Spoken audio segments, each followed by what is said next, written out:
stereophonic sound for the home is recorded on two separate tracks, each one giving special emphasis to certain sections of the orchestra, as heard from those positions. Now, when played back simultaneously on two separate systems, the sounds are blended together to achieve a new dimension in sound, impossible to obtain in a monaural recording.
Hey, good morning, choppers. Welcome back. Sorry, I had a little bit of a coughing fit right before I was about to come on the air.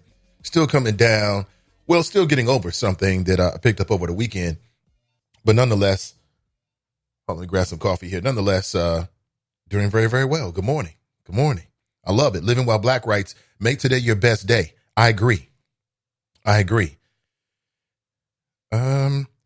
Hold on here. So I'm chasing a couple of interviews this morning, one with Pastor Leslie Jones, who may call in and give us her opinion about the district plan. You know, that's been all the talk here. Well, some of the talk here over the last, about last week and a half, because there's a proposal out there floating around. You might actually be asked to sign a petition that might put it on the ballot that would change the way that we elect city council members. Now, it's not a coincidence that this is happening before we get to what will be history in the city of Cincinnati. And that is first time it's ever happened before where we have, by we, I mean, as a city, will have six open council seats. And there's just so many thoughts about it. One is that, you know, some say that a district plan would essentially disenfranchise the black vote. Do you agree? It'll be interesting to hear with Pastor Leslie, whom I respect, what she thinks about it as we get closer to this election. Here is my number if you would like to share your thoughts this morning, 513-873-7134. Okay, so she just confirmed we'll get a phone call from her. We'll talk to her today at about 8:30 a.m.-ish.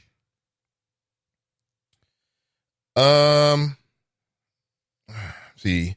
I'm also chatting with Kevin from the Inquirer. I wanted him to come on because I know that he is a part of something really exciting. I wished him congratulations yesterday via text. Really exciting, man, what that brother's working on right now. And something that as a sports fan, I like. Yeah, I love it. And he's bringing, we'll say, ABA basketball. He and along with some other brothers are bringing an ABA basketball team, I believe, to the Cincinnati area. And the athletes will be paid from what I read. And they're going to be using a local spot to play their home games. Now, you know, Cincinnati's got a rich history of professional basketball. It's called the Cincinnati Royals. And I mean, wouldn't it be dope though if someday in the future we get a professional sports team? I mean, this could be the precursor to that. I mean, listen, the only thing we're missing here in terms of sports entertainment is a basketball team, right? That's it. We got everything else. Now, personally, I have yet to be convinced. Good morning, Ray. Good morning, Tiffany. Good morning, Living While Black. Good morning, Pat Rogers. I've yet to be convinced that sports, that taxpayer investment into sports stadiums is really a good return on the money. But since we're going down that road, we might as well try to get them all, right? The only thing better than having the teams we have now, look, we got major sports, we have professional, big-time football. It's called the Bengals, whether you want to believe it or not. That is a professional football team. We got big-time professional baseball with the Reds, and the Reds have delivered championships. We now have big-time professional soccer with FC Cincinnati. And now we've got, minor league, but still professional basketball, with Kevin and his group and what they put together. So I think that's pretty dope. I love it. And I saw the images. It's 3 brothers, all black, everything. What? Yeah, so I can't wait to talk to Kevin. I think we're going to try to catch up tomorrow, as a matter of fact, and we may record something. Speaking of catching up, man, yesterday, I'm not sure if I posted the photographs on my Facebook page. So I was asked to be a part of a photo shoot for a local business. And I did the photo shoot yesterday. Now, I'm far from a model. That's not my do. I don't do that. That's not me. I've got no anything like that. But I was told the picture came out pretty well. And they're actually going to send me copies in about a week. I had a couple looks, you know what I'm saying? I had a little cornstarch, little tuxedo thing going on with the peach tie. It's pretty dope. And then I had the, the velvet tuxedo, all black. You know what I'm saying? Looking pretty good, I was told. Let me post these photographs here. You can check it out yourself. If not, then I'll let you know if and when these photographs are going to be published. And when I get them, I'll certainly throw them out there. It was fun, man. It was fun. I was told that I did pretty well. And while I was doing it, I was over at a place called Fueled Collective in Rookwood. While I'm over there, guess who I run into? I run into Yvette Simpson. Yes, it was good to see Yvette. I'm like, what the hell? We got a superstar in the midst. And, Yvette Simpson is doing super big things. It's so funny how things work. I thought that this damn city, and, for whatever reason, decided to move in a different direction. And the city voted on John Cranley. And then I had heard that Yvette was trying, her name was in the hat for some other opportunities that didn't pan out. And I was just so happy to see that, she ended up just doing big, big things. You can watch her on, what is that, ABC? On, what is that, Sunday mornings? I believe it is. If I'm wrong, set me straight. And that's just a half of it. I mean, what she's really doing out here is heavily engaging in the political system. And it was great to talk to her just a couple of minutes. She was moving. She just gave me this, just a snippet of what she was getting into. And she was on to the next one. Very busy woman. But we did secure a time for a future interview next week. So look for that. We might go. Well, it'll definitely be a podcast. I might go a Facebook Live with it as well. So just to give you a heads up, hopefully she won't have to reschedule, and we can deliver that conversation, because I think people really, really want to, what is she, just to congratulate her, just to buy into what Yvette Simpson is doing. She got so much hate during that election. She don't care about business. Remember this? Because she was trying to get Avondale more equity. And then her political opponents, including Black Russia, they try to make it seem like, oh, she just don't know business. I don't know. People talked about who she was dating. All kinds of stuff, man. So I was very happy to see Yvette, not just land on her feet, but be in a position where she can have influence. If Yvette Simpson was the mayor of Cincinnati, what would be different? Anything? You tell me. 513-873-7134. So all in all, yesterday was a pretty good day. Shout out to Mish. Best in the biz. Appreciate it. Yeah, had a great time yesterday. And my pleasure to be with you today. I want to talk about Jack Trudeau. Jack Trudeau, who is the current Prime Minister of Canada. In fact, the 23rd Prime Minister of Canada. He is in the news cycle within the last 24 hours apologizing. He's apologizing because he admits to wearing blackface. He admits to wearing blackface. Not just once, but multiple times. Apparently, it was at a party at this fancy, swanky, exclusive prep club. Right? And they were having, like, I don't know, Lawrence of Arabia night, or it was a Latin night, which is just a recipe for disaster. You know what I'm saying? It's just a recipe for disaster. You got a primarily, very wealthy, non-black, non-POC, people of color, student body. And then you're going to do ethnic night. It just never goes well. Let's go ahead and scratch a couple things off the list for these future get-togethers. Michael Jackson night, not a good idea. Not a good idea. Okay?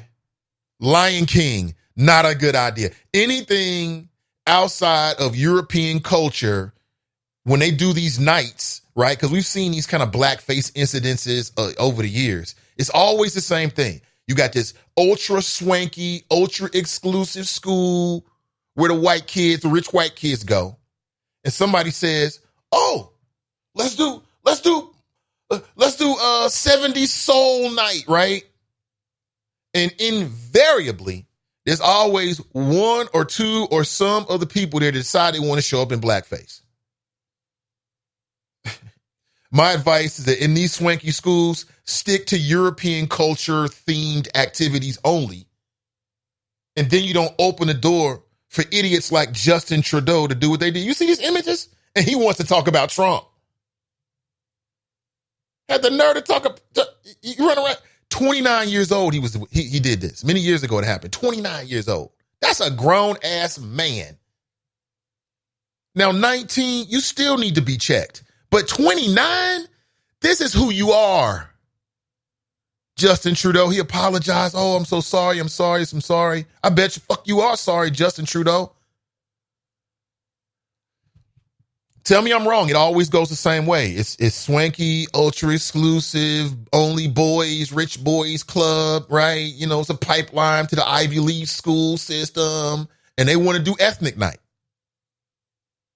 And somebody shows up in blackface, or they show up with blackface and an afro. I mean, just stick to European culture themed activities at these prep schools, these swanky little schools. I think it'll cut down on some of the issues. That's what I think.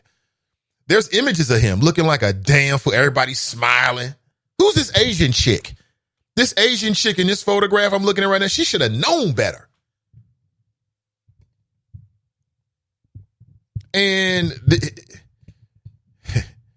he admits to wearing blackface and brownface. So blackface is when you're emulating like someone who's supposed to be black. And brownface is when you're emulating what they call people of color. Right?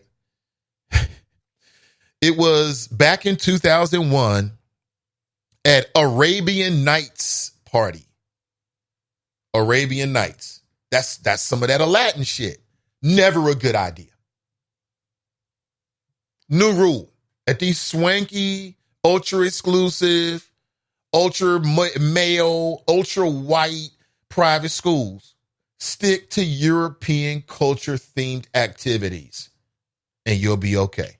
No Arabian night. No Michael Jackson night. Okay? No Earth, Wind, and Fire night. Oh, hell no. No, hell no. Mm-mm. Because you just can't be trusted, white folks, period. You can't be trusted. And get this, he taught at the private school. He was a teacher. He was a teacher. He was a leader at the school, dressed up like Canadian Aladdin. I'm looking at it right now. Oh, everybody's cheesing and smiling. Who the fuck want to take a picture with this guy? I'm not taking no picture with you like this. Get away from me. Justin Trudeau is Canada's prime minister currently. He's the current prime minister of Canada. And he wore brown face makeup to a party at a private school where he was teaching in the spring of 2001. Oh, okay. The professor's in brownface. So if the professor's in brownface and you're the purveyor of the knowledge, you're the instructor, you're the person who we're supposed to be following your lead, what the hell do you think is the mentality of the student body of that school back in 2001? Now get this. He's the son of the former Prime Minister Pierre Trudeau. So, he's like political royalty. In the image, he's wearing a turban and robes from his face, neck. I got no problem with the turban and the robes, although you're pushing it. But you're brown enough, Trudeau. And they thought this was funny, huh? Arabian Night. No more Arabian Night. Okay. Trudeau also said that he wore blackface makeup back in high school. So when this came out about the brown face incident that happened in 2001, he admitted to stuff that happened back in high school. So what does that tell you? There's a history here. This ain't no one-time thing.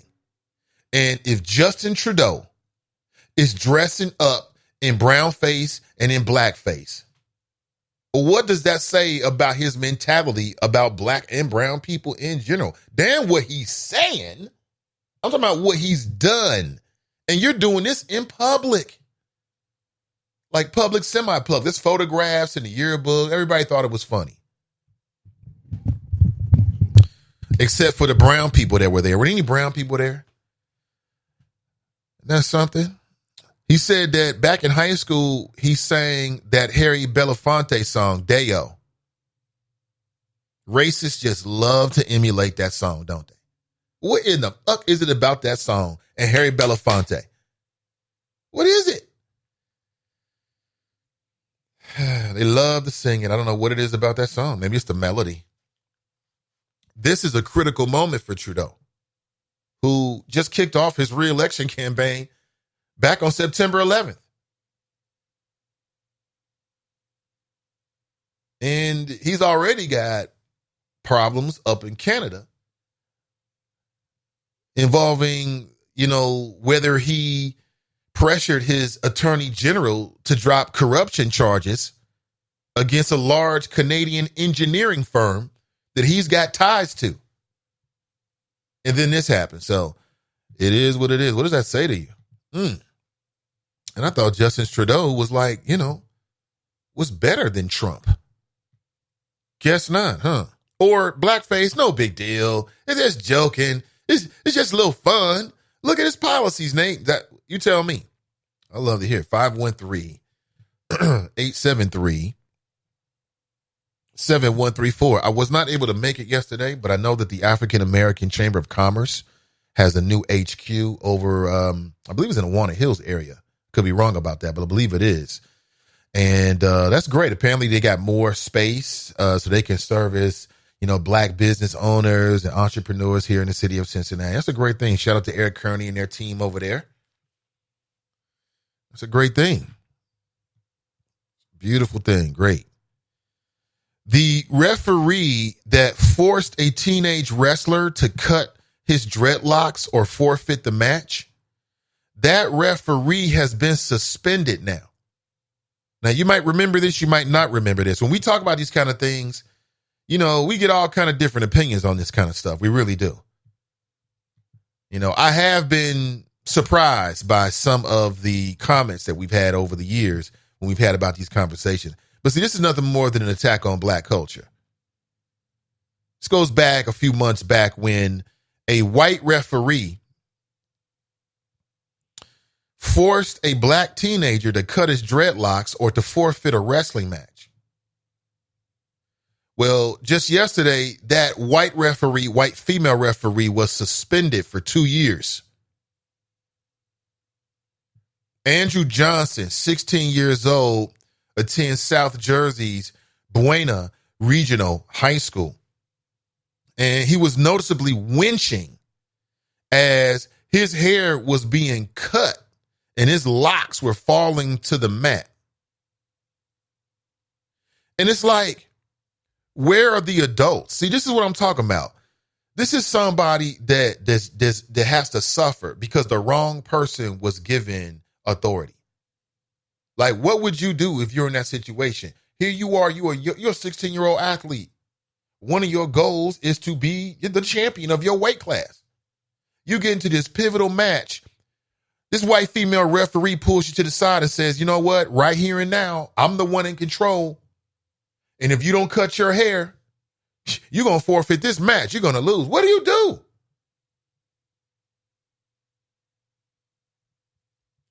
It was straight up discrimination that happened in front of everybody. If that was my son, my first reaction is, fuck this match. That's my first reaction. Excuse my language here. F this match. That's my first thought.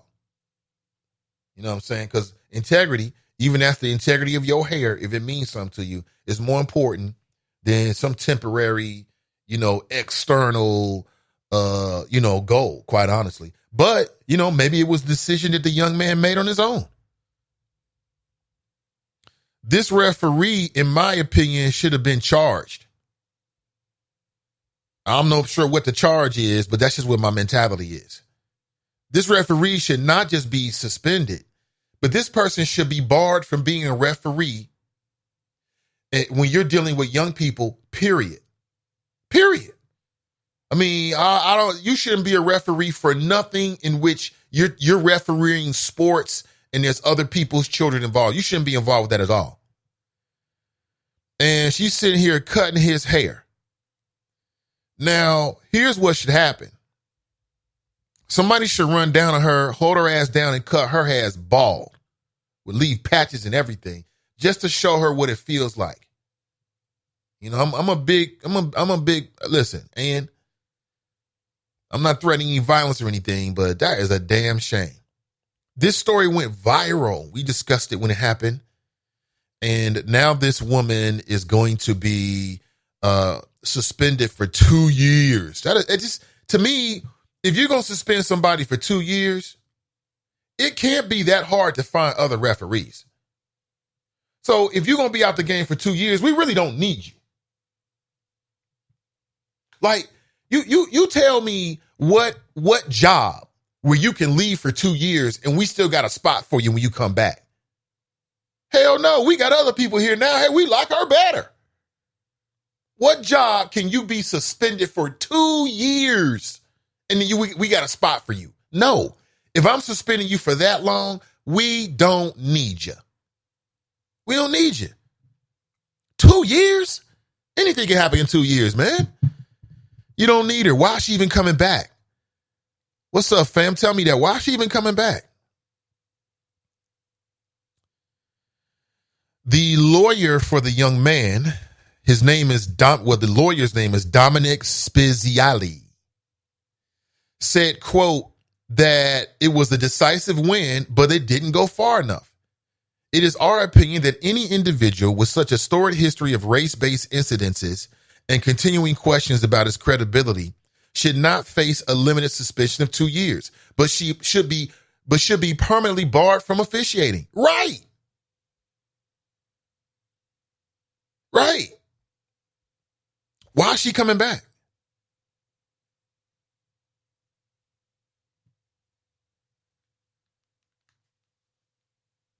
Why? I don't get it. And apparently one of the refs involved with this has a history has at least one incident, an allegation that the N-word was used. This is straight up racial bias. Because if this was a white dude with the white boy dreadlocks, ain't no way this woman would have cut the boy's hair. It never would have happened. It never would have happened. I'm sorry. So, and again, it just seems so arbitrary. Now, what was pretty dope is that this young man decided to get a haircut. And then he took all that energy and channeled it into his opponent, smashed his opponent, and helped his high school win. So His goal when he went there was not to leave with the best looking hair. His goal was to leave with a win. They left with a win. So, hey.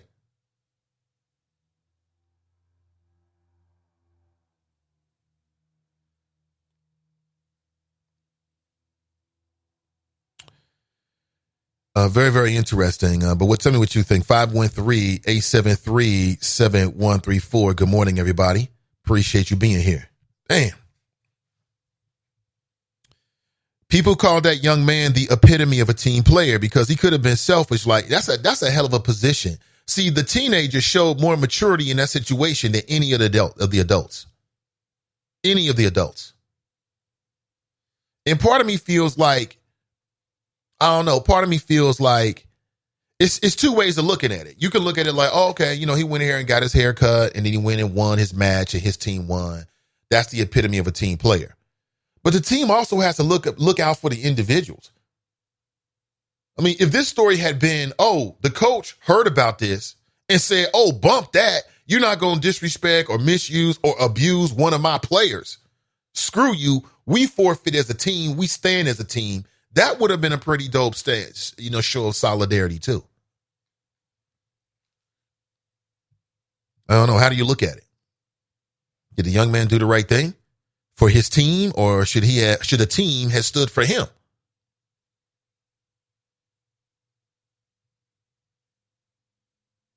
And because, you can see this woman cutting the boy's hair, and it was all caught on video. That's what just made the whole damn thing just go super viral. It's crazy. And this was all because, that was a trainer that was cutting the hair, but that was all because the referee, who has a history of perhaps using the N-word, the referee who made the call is white. Apparently, he was accused of using the N-word by a black referee at a referee get-together back in 2016.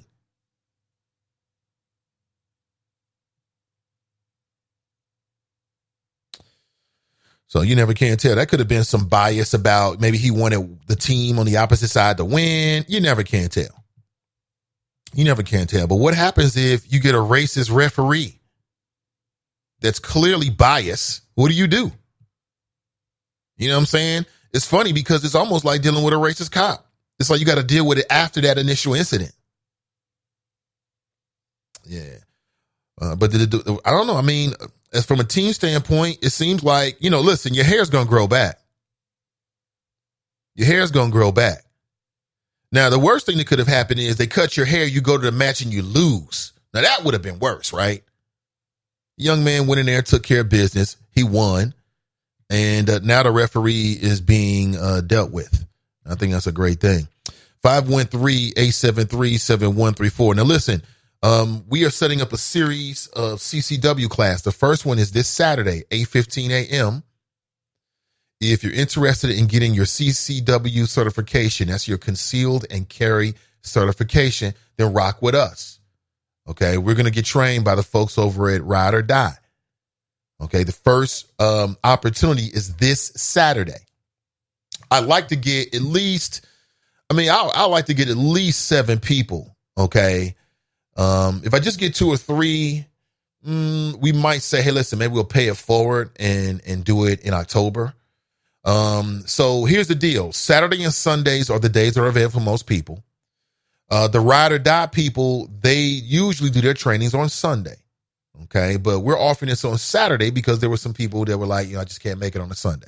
Okay. This doesn't have to be the only Saturday. Okay. So you've got this opportunity on Saturday. And then another opportunity, the second Sunday of October, is the certification for your CCW is 8 hours. If you want to bring your own firearm, you can. Just bring 50 rounds of ammunition because we're all going to shoot 50 rounds apiece. If you don't have a firearm, don't worry. Ride or Die is going to provide 2 options. One a revolver, the other automatic. If you don't already own a firearm, that'll help you decide what kind of firearm you might want to purchase. The total cost for this first class is $90. It's a group rate special to us. You can cash at me or PayPal me. Okay. Let me talk with Forte. They may be open to you actually. Well, let me talk to Forte to see, when they want to cut that off, because we only got a couple days here for those that are interested. Okay. I know all the people are trustworthy. Okay. So if ride or die is cool and they say, listen, you can bring the payment the day of, that works for me too.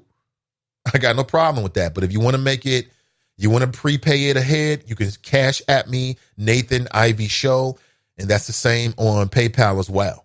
Now, if something happens between now and Saturday and you're like, man, I can't make it. Don't worry. We got you. And we'll just pay it forward to whatever class you end up going to, and or I'll refund you totally. Okay. So let me know if you're interested. All right. All right. 513-873-7134 if you'd like to share your thoughts. Now, coming up in about an hour, I'm scheduled to be joined by Pastor Leslie Jones. And everyone knows Pastor Leslie Jones. She's deep in the community. She actually ran for city council. Okay. I don't know if she's running next time. And she is very versed on local politics. And it's going to be interesting to hear her thoughts about districts. Okay. This is an ongoing conversation. I don't care what the two parties are saying. I want to talk to you. What do the people think about this? Yesterday, we got a call from Brother Powell. He's for districts, or at the very least, he's like, well, what's the difference? Well, what I will say is that I think the reason why people even mulling this over is because they feel like they need better representation from members of city council. Like, you know, you look at counseling over the years and you'll say, oh, we've got 3 or 4, maybe even 5 African-American members of council, but it also looks as if perhaps things aren't moving fast enough. Issues aren't getting addressed. So people are throwing different ideas out there, like districts. And I've seen a lot of district plans come and go over the last 15, 20 years. Some I thought were okay. Some are not. This ain't the first time. I mean, these district plans have been thrown out for 20 years. It's like every 5, 7 years ago or so, somebody throws out the idea of districts. That's because I think people are trying to get more representation.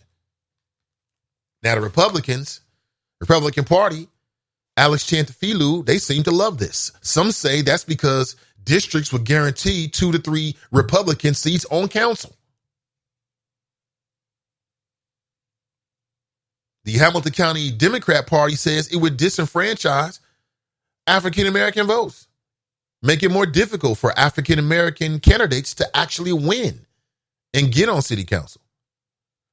But if you live in one of the neighborhoods, what you're wondering is, how do I get representation? Because currently city council, they are elected at large. Nine people elected for the entire city.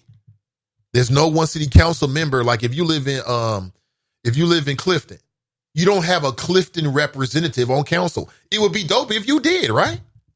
But if you did that, wouldn't that create other paradigms and dynamics? Yeah, I think it would. I mean, on one dynamic, it seems like, and again, you tell me this is whether it's good or not. And in terms of districts, well, think about that. Like, don't we have congressional districts? They ain't fair, but don't we have them?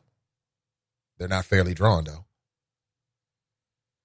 So why shouldn't we have districts here in the city of Cincinnati? That way, if you have an issue and you live in, you name it, you just put in the neighborhood, you live in Bond Hill. Who do you call to say, look, you're my Bond Hill rep. Handle this for Bond Hill. I know people that have issues or have ideas or they want to get in contact with council. And what happens is they get bounced around. You call one councilman, they'll say, well, you know what? Such and such is working on this, I think. Call them. You call the other councilman, such and such is working on this, call him. And they just get bounced around. Because nobody on council in particular is responsible for your neighborhood issue. And that's the reason why I think on some levels, districts are very attractive to some people. Because you want better representation. Instead of being bounced around. You don't know who to talk to. You're trying to decipher who cares about this issue based upon what's been released in the media, or maybe you call some of that closed circuit TV, city council, and you heard somebody mention it, so now you call them because you heard them mention it, but they really have no allegiance or responsibility to that issue or you whatsoever. It's the truth. I speak the truth this morning. Speak the truth this morning. But I want to know what you think, Choppers. I'd like to know what you think. What do you think? 513-873-7134. Hey, good morning, Glenn. Welcome to the show. Good morning, Nate. How you doing, man?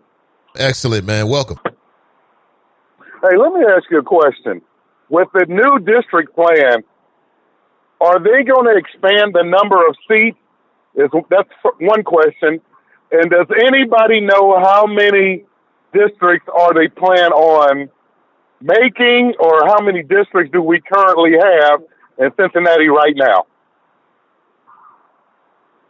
All good questions, man. I don't have all the answers right in front of me, but I can get them. At least the answer to, some of the details about the plan that's out there. Because, Nate, as I mentioned yesterday in the chop shop, man, whenever Alex, as I call him, trying to fool you, is caping for this and cheerleading, man, I give it the side eye off the bat, Nathan. That's just the way I am, man. Mm-hmm. No, I'm with you. And when you talked about, we already have districts when it comes to representation in the House, and things are pretty much screwed up. And what I remember, Nate, I don't know if you saw Chris Hayes had a special probably about a month ago on MSNBC, and they showed how they broke up districts, and basically they guaranteed that Republicans will have at least two districts. They use, I forget the state that he used as the example, but the Republicans were pretty much guaranteed two representatives, and then the so-called minority districts, they were split up to where their representation was more split up than previously before, but the Republicans were always guaranteed at least two representatives. And the argument that I've heard against this district plan is that this will guarantee at least two Republican representatives, especially for the West Side. I've heard that as well. And, Nate, I need more information. I know Sandra. I know some of the people that are pro-district. And I guess one of the questions that I would like for you to ask her is, why does she feel that she couldn't win the last time she ran for city council? And we talked about this before with, I think, 6 seats coming open. Why does she feel that she would have less of a chance now when it would seem, given the numbers, that she would have more of a chance to become a city council member, given the vacancies and given the fact that, there's more of an opportunity to get those fresh faces out there that we've always talked about, fresh ideas out there. And I think there's a chance because, again, Nate, I'm for it if it's positive for the community.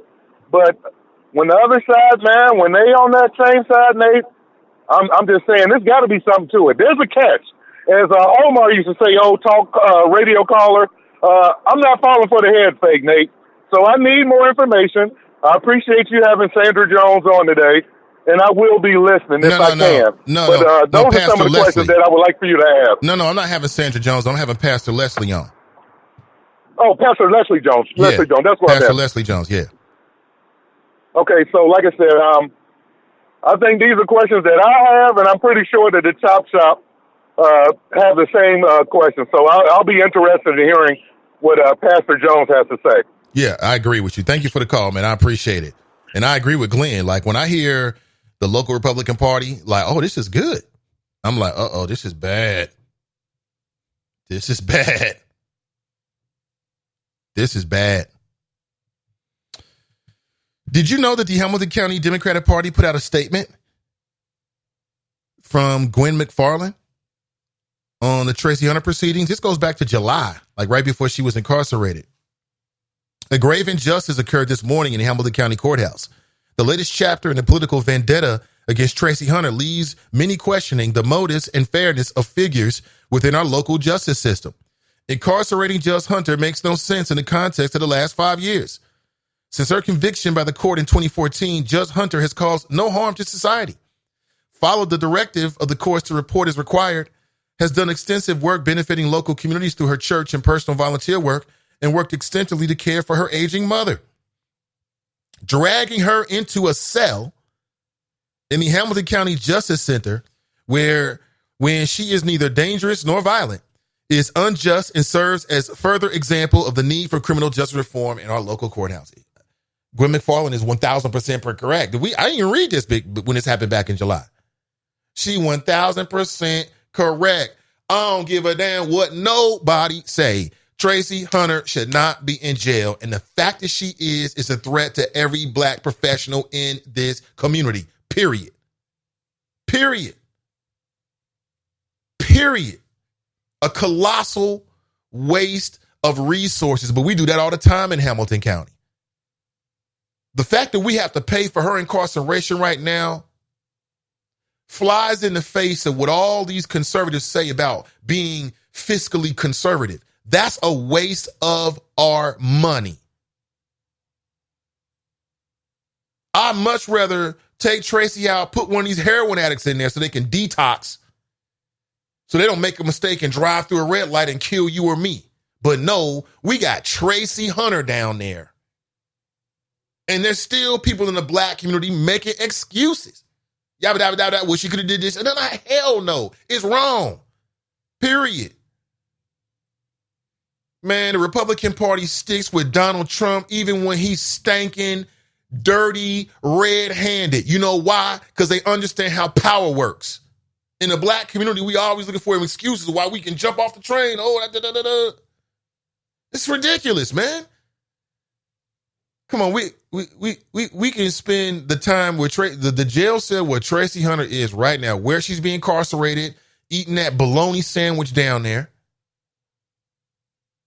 That's what they feed you down there, bologna sandwiches.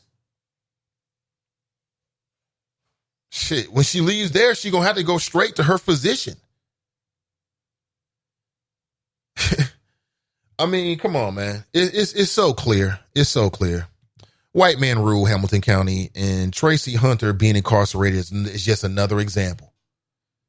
This is the white male power structure saying, we don't care. This is what we gonna do anyway. Period. Meanwhile, the very same dude, the Hamilton County prosecutor, he supervised the high-tech lynching of Tracy Hunter. This guy's dirty.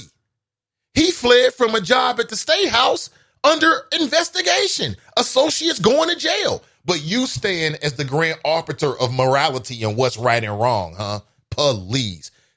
Hamilton County deserves a better prosecutor. I don't give a damn who it is. I'm sure it's going to be better than that, dude. The whole thing is a farce. Don't get me started on Tracy Hunter, man. The whole thing is a farce. I don't care. I see people doing wrong all the time and getting a slap on the wrist. Skylar Richardson murdered her child. I know we're talking about two different locales and different court systems, but think about that. Skylar Richardson murdered her child. That's what prosecutor said. Now, I wasn't there. Only God knows. And Skylar buried the body, burned the body in the backyard, and she's going home Friday. Meanwhile, Tracy Hunter ran for Hamilton County juvenile court judge and pissed off white men in the city, and this is what it led to. Period. That's why people don't trust the system, because they know that the system can be used however they want. I'm talking about the criminal justice system. They don't trust it because they don't trust the actors in it. They don't trust the players in it. Because whether you're right or wrong, it don't really matter. In some cases. Don't even get me started, man. Don't get me started this morning. Man, it's a travesty what happens out here.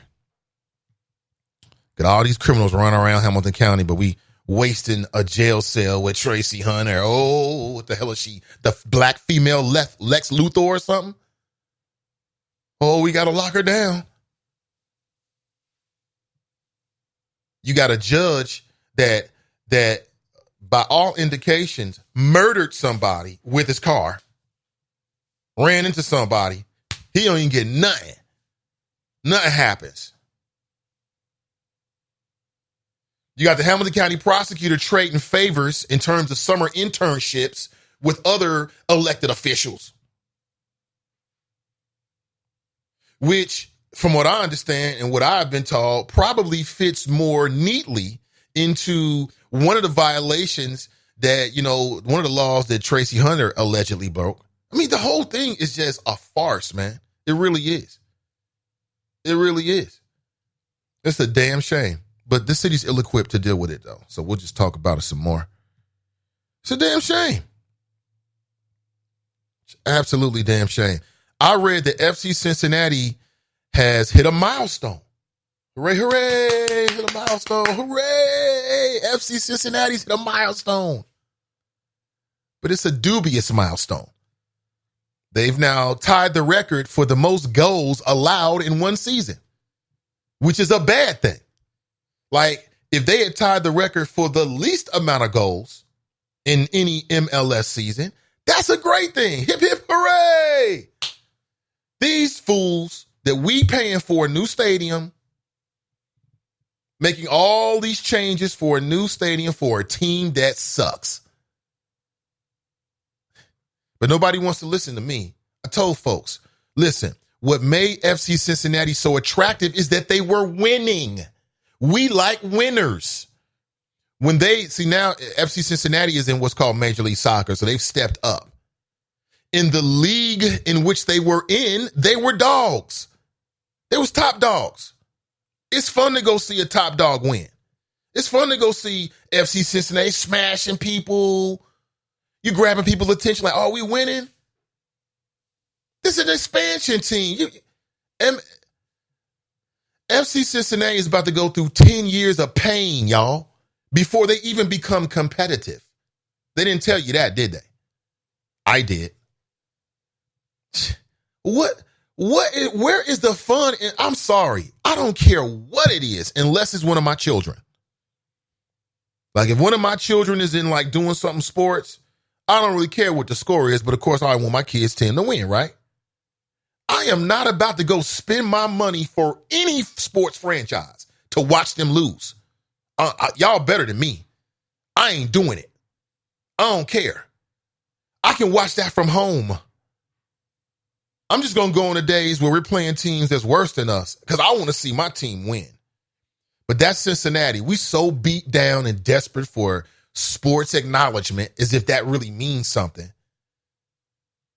That people drag their ass to these games. Oh, it's so social. I can do that in my backyard. Just come over. Y'all come to my house. We'll put up some big screens and we can have a party.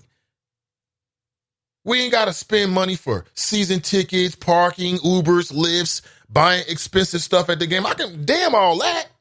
I don't understand you, Cincinnati. I don't understand it. I ain't saying I'm better. I think you're better than me. I'm never spending my money on a consistent basis. I can see maybe you go once because you've never been before. I ain't never spending my money to go watch people lose. I'm sorry. I don't get it. That's the opposite of what I want. That's the opposite of the feeling I'm looking for as a sports fan. But people drag their ass. You're going to be doing that for the next 10 years. FC Cincinnati is in MLS. Do you know what that means? You're talking about a sport in which you're competing with people all over the globe. And they got a big head start. Get ready for the pain. They didn't tell you that. Brand new stadium, same old losing ass Cincinnati sports team. That's it. And for that, they get a 30-year tax abatement. I'm saying this again, man. I know this is so far-fetched, but in the future, you know, as we renegotiate these deals, we got to put some kind of winning clause in there. I just don't understand this mentality. I don't get it. The Bengals, every one of those players have incentives, milestones. When they reach certain milestones and success, it unlocks more money. Why don't we have those same kind of mechanisms in place when it comes with, you know, deals between sports franchises and the cities in which they reside in? If you ain't winning, you don't get as much, period. That's perfect sense. You know what I'm saying? If FC Cincinnati's bringing in the smiles, they bringing in the championships, they bringing in the thrills, which means you're bringing in the dollars. Because winning, what does winning do? Winning breeds money. You know, when a sports franchise is winning, it's more exciting. More people are going to go to the games. That means more foot traffic. That means more opportunities for human interactions in which you might be selling them stuff. I'm from Cincinnati. I'm going to say this again. I mean, most people, man, already know this, but some people got confused. Cincinnati Bengals. if the Cincinnati Bengals go downhill, at the point in which the Bengals are statistically out of the playoffs, from that point on, there is a dramatic drop in the interest in the Cincinnati Bengals, and they've been here for years and years. There's history. There's success, no championships, but there's AFC championships, there's playoff strings and all kinds of stuff. We're talking about the Cincinnati Bengals, right? People grow up with the Bengals. They fall asleep with the Bengals. You got grown-ass men wearing Bengal jerseys right now to work. Your unprofessional ass. Everybody, all this bingo. But even with the Bengals, y'all, at the point in which they're statistically out of it, the participation and interest goes way down. What makes you think it's going to be any different with a soccer team? What makes you think it's going to be any different? It's not. Cincinnatians love sports. Winners. We want winners. This mediocrity, man. Oh, it's killing me. It's killing me. Mediocre ass teams, mediocre ass school system. Man. So I know I'm going off this morning, man, but I just hate to see my city go down like that. Y'all better than me. Y'all better than me. Set a goal for the worst. Somebody writes, they played tough yesterday. They will be fine. That's Gerald Mann. Mm-hmm. Sure they will, Gerald. Sure they will. They've been playing tough all year and losing. Damn the mediocrity here, man. You don't get no credit in sports for effort. You only get credit for what you deliver. Oh, they played tough last week. All they got to do is do this and do this and do that, and they'll be fine. Next week comes. Oh, they played tough. All they got to do is just do this and do that, and they'll be fine. Next week comes. Oh, man, they'll be fine. All they got to do is do this and just do a little bit of that, and we'll be cool. Next week comes. All the while, we just racking up the losses, man. I mean, I'm telling you, man, it's amazing. It is absolutely amazing to me. I don't get it. If y'all missing something, I just don't understand it, ladies and gentlemen. I don't get it. But they say the deal is done now, right? So just use these flows for future reference on future deals.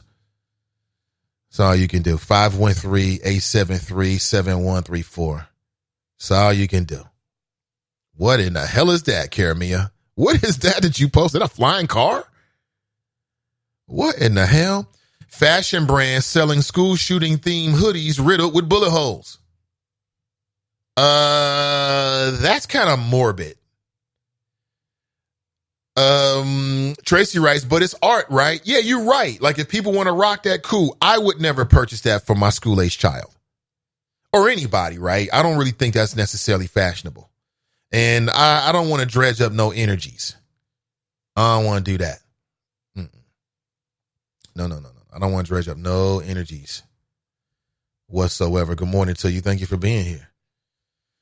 Appreciate you. 513-873-7134 if you like to share your thoughts. I see people on my Facebook page are talking about the J-Rise writes, the African-American Chamber of Greater Cincinnati, Northern Kentucky got a new building today. But what does that mean for black businesses in Cincinnati? I think that's an excellent and fair question. What does that mean exactly?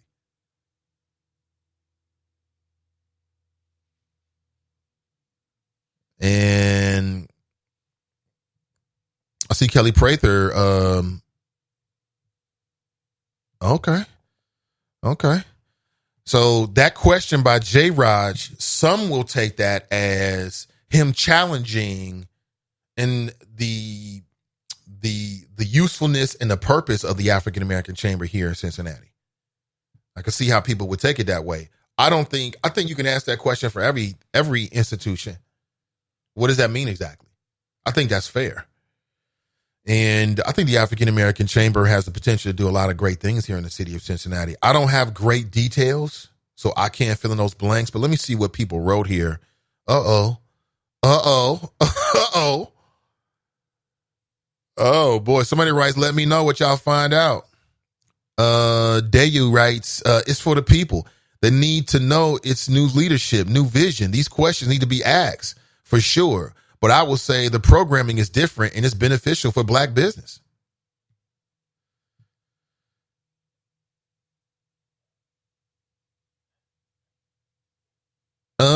Somebody named Tabitha writes, thank you, J. Raj. Air Marvin's Limousine and Mr. Bubbles Detailing have 33 years in business and community service citywide and have never even been approached about being a member, nor do they patronize our business. Uh-oh.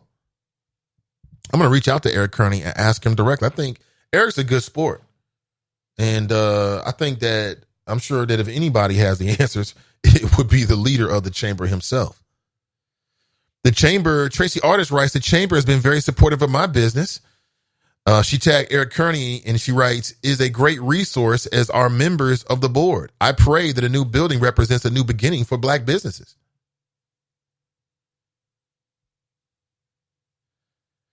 Somebody named LeBron Colvin writes, nothing. You got a new building to pay your chamber dues. Uh-oh. I see Tracy's on here. That's interesting. Kelly Prather writes, hi, J. Raj. Remember, I reached out to you as a member of the chamber about forming a cabaret alliance for all of the local black-owned bars. People refused to work together. The point of the alliance was to advocate and lobby for bar owners in City Hall regarding dance hall permits and at the state level for issues with liquor licenses. Senator, and then she tagged Eric Kearney, is a lobbyist and was prepared to lobby for everyone who joined the chamber and alliance. I went to the Newport Code and Zoning Commission meeting and advocated for Newport Ultra Lounge as a member of the AACC. You are constantly having meetings with two officials, such as the director for the Office of Administrative Services, about certifications, SBE, MBE, WBE, so we can get contracts. Senator Eric Kearney hosts a weekly radio show, Rise and Shine, and has guests who own small black businesses. That's free promotions for their businesses. At the monthly mixers, you network with people from all industries. Tomorrow night, the new Cincinnati-based ABA team members will be at the monthly mixer. The chamber offers a lot of services. We just need to get more involved and work together more, especially as it relates to us staying in prime locations. Okay. Kelly said, well, you asked the question. Here's the answer. Here's what they're doing. What do you think? 513-873-7134. She said, you asked? Here's the answer then, B. Here's what the chamber's doing now. And to this point, there's no response. So I guess maybe J. Raj got the response that he's looking for. All right. Still, it's a little bit after the first hour, but I want to talk about the fact that City Council is now, if you had any weed convictions, any low-level marijuana convictions, they are now being sealed by the city, or they're going to be sealed by the city of Cincinnati. So an element of expungement to go with the reforms the city council voted on, that you can now walk around with 100 grams of marijuana and you're not going to get a criminal offense in the city of Cincinnati. Statewide and federally, you might have some issues, but locally, no. TNT writes, they are not the only ones. When people realize that supporting Dieters is bad for business, they will think twice about supporting him, and we will affect the bag. Stand with coalition whenever you can. Come with your signs. Make some noise. Expose injustice. Unity, unity, unity, black people. Mason Marler writes, Nate on one this morning. Give him hell, Nate. Hashtag team and I. Tiffany writes, being a new team, FC doesn't have the money to bring in big boys yet. And hopefully in a few years, they'll get better. See Clue Magic's in the house. Good morning to you, Clue. TNT writes, a demonstration is going on today. First day of economic pressure. The coalition has a list of donors who have supported Dieters and other foes of Judge Hunter. The lenders gave Dieters $70,000. Lenders owes UDF, and now the Coalition for a Just Hamilton County will expose their support for a corrupt politician and ask the public not to support businesses that funds corruption and voter suppression. Unity, unity, unity, black people. Okay, great. All right, the lenders. So wait a minute, you mean the same primary lenders are the same principal owners? Pardon me. The lenders are the same principal owners of FC Cincinnati. And they're giving $70,000 to Joe Dieters. Why? Why? Now, all over the country, you've seen a new phenomenon happening, and that is that people are exposing those that have financially supported Donald Trump. And then they're targeting their businesses as if to say, look, you're financially supporting someone I find to be reprehensible for whatever reason. I'm not going to financially support your business as long as you do that. I like it. I think it's all fair. Joe Dieter's got to go. Have you seen this latest case with a woman who claims that she was raped by a client, and Joe Dieter's, his Hamilton County prosecutor's team is just giving her the runaround? I know Donnie B plans to talk about that tomorrow, 12:30 p.m. You can check it out on Sin Digital Media on Facebook and also the Is It Just Me podcast Facebook group. And you can get the podcast stream right now on Spreaker and wherever you listen to podcasts. Castbox, you name it, you can listen to it. Spotify, it's there. You can check it out. Nate, speaking of city government, what's up with all these assistant managers? Have there always been 3? And what purpose do they serve? I don't believe there have always been 3. I thought it was just 2. And I don't know. The current city manager is a very quiet man.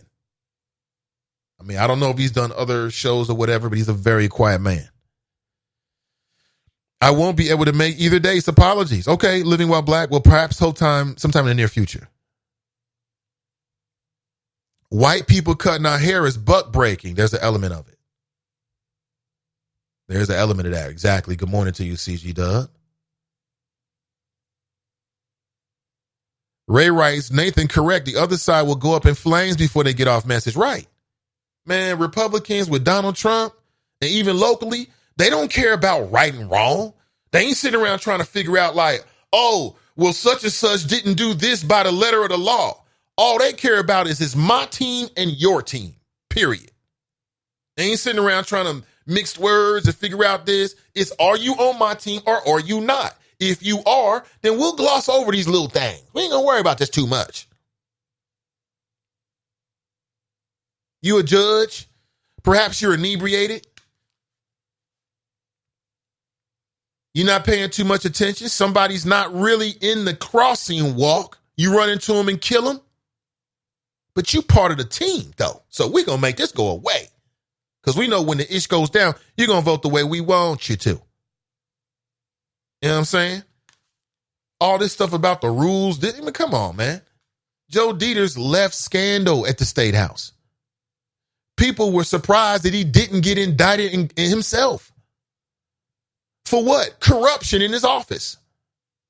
He comes down to Cincinnati to replace a white male who had to stand down from the Hamilton County prosecutor's office because he basically was using his office to force a woman into a sexual relationship. Corruption. Where do you see Mike Allen? On TV.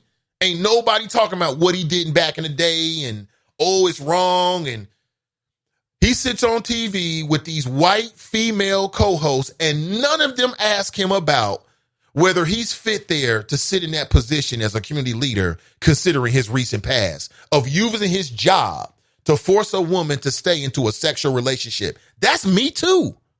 Don't nobody say a word about that. Don't nobody say a word about that. But with Tracy Hunter, well, you know, she could have did this, she should have did this, she should have did this, she should have did that. Come on, man. Republicans stick together. Don't matter. Got a little corruption in your background? We can deal with that. No problem. Look at Trump. Like, I don't like what he says, but I love his policies. That's their pivot. You know what I'm saying? Rape allegations. I mean, all kind of allegations surrounding Trump.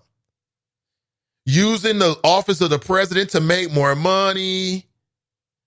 Making racist statements. Trying to turn the Department of Justice into his own personal police force. They don't say a word about none of that. You know why? Because they play the game. They stay on code. It's the truth. They stay on code. It's ridiculous, man. Free Tracy Hunter and put some real criminals in their place. I know there's got to be a female in Cincinnati who needs to be incarcerated more than Tracy Hunter. Who's more of a threat to our local society than Tracy Hunter. I'm just saying. But it'll all play out the way it plays out. the way God intended it. The way God. Let me see here. Good morning to you, Corinthia. What's up, Nate? I'm going to the Sunday of October for the CCW. Okay, great. No problem. We got you. Clue Magic writes, come on, Nate. You know that white corruption is a forgivable offense. Black corruption, not so much, right? White corruption, here's some hard times. You grew up in a broken home. Black corruption, how dare you? You should have known better. You should have known better.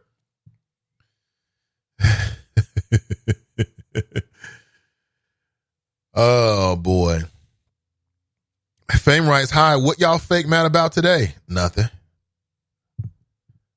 Good morning, Choppers. What's in your wallet? It's been 5 months, April 15th, since Ivy talked about $500 emergency fund. How many have the $500 or close to it, or do you already have a $500 emergency fund? It's not how you start, it's how you finish.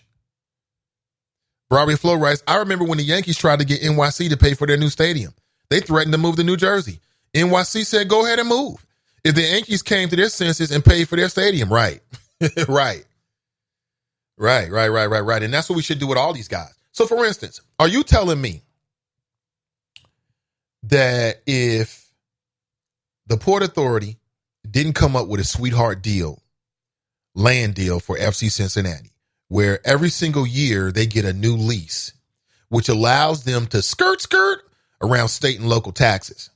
Are you telling me that if they weren't allowed to do that they wouldn't do the deal? You're damn right they do the deal. They just paid a cross for it. But what they were able to do was to get pliable local politicians and local leaders to go along with it. FC Cincinnati can afford, the leaders of FC Cincinnati can afford to pay all those taxes. And then by paying those taxes, then guess what? That's what services us. But all about the jobs, some good old service jobs with no union backing. Yeah, it's going to be great. Mm-hmm. I remain cynical.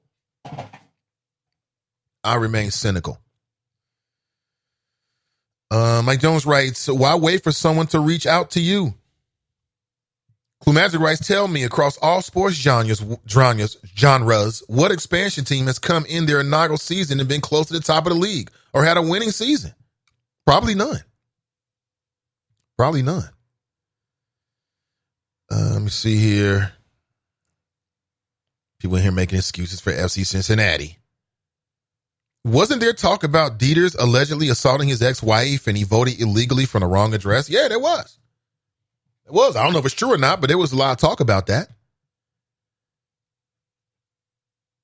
TNT writes, but don't they get at least 2 Republicans in the at-large system now?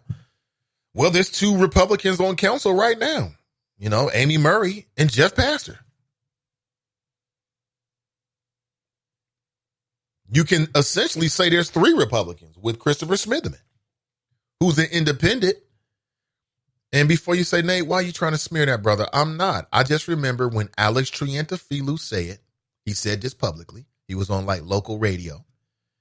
He was asked a question about Christopher Smitherman, and he said, look, if he was a Republican, we would endorse him. But he's not. It's the only reason why we not, basically. It's what he said. It's his words, not mine. People try to make it seem like the Democrats, lock down all the seats. I think that's more a reflection of the city. The politics of the people that live in the city, more so some manufactured, event or something like that. So you got 3, if you want to say, more conservative elements, which is 1/3 of the city council right now, with Amy Murray, Jeff Pastor, and Christopher Smitherman. That's 1/3 of council.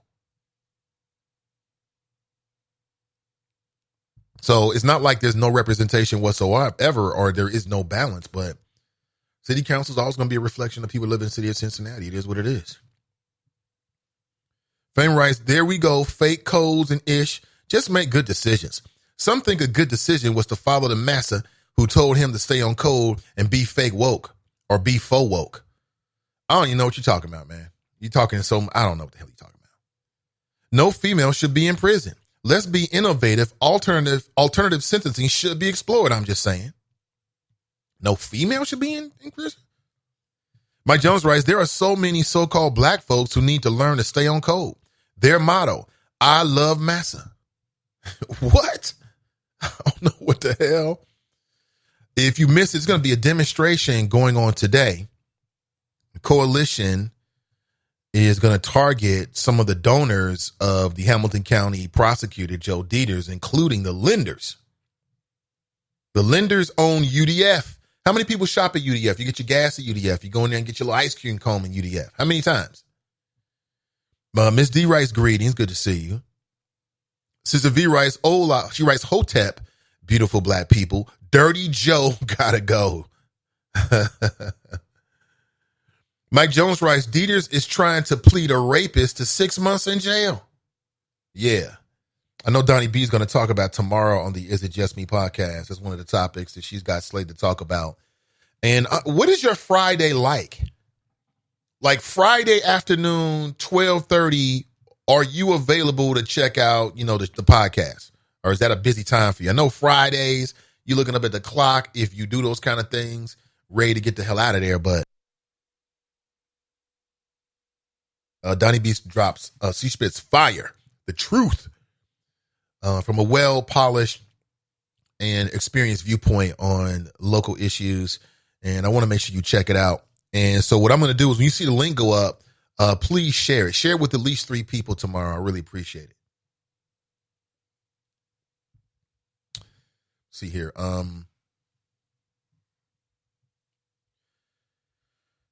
Okay, so people say they can't make the date. Okay, again, I mean, we will move forward, provided I've got a number in mind. If not, like I said, we've got a couple days, and I want to do it when it works for everybody.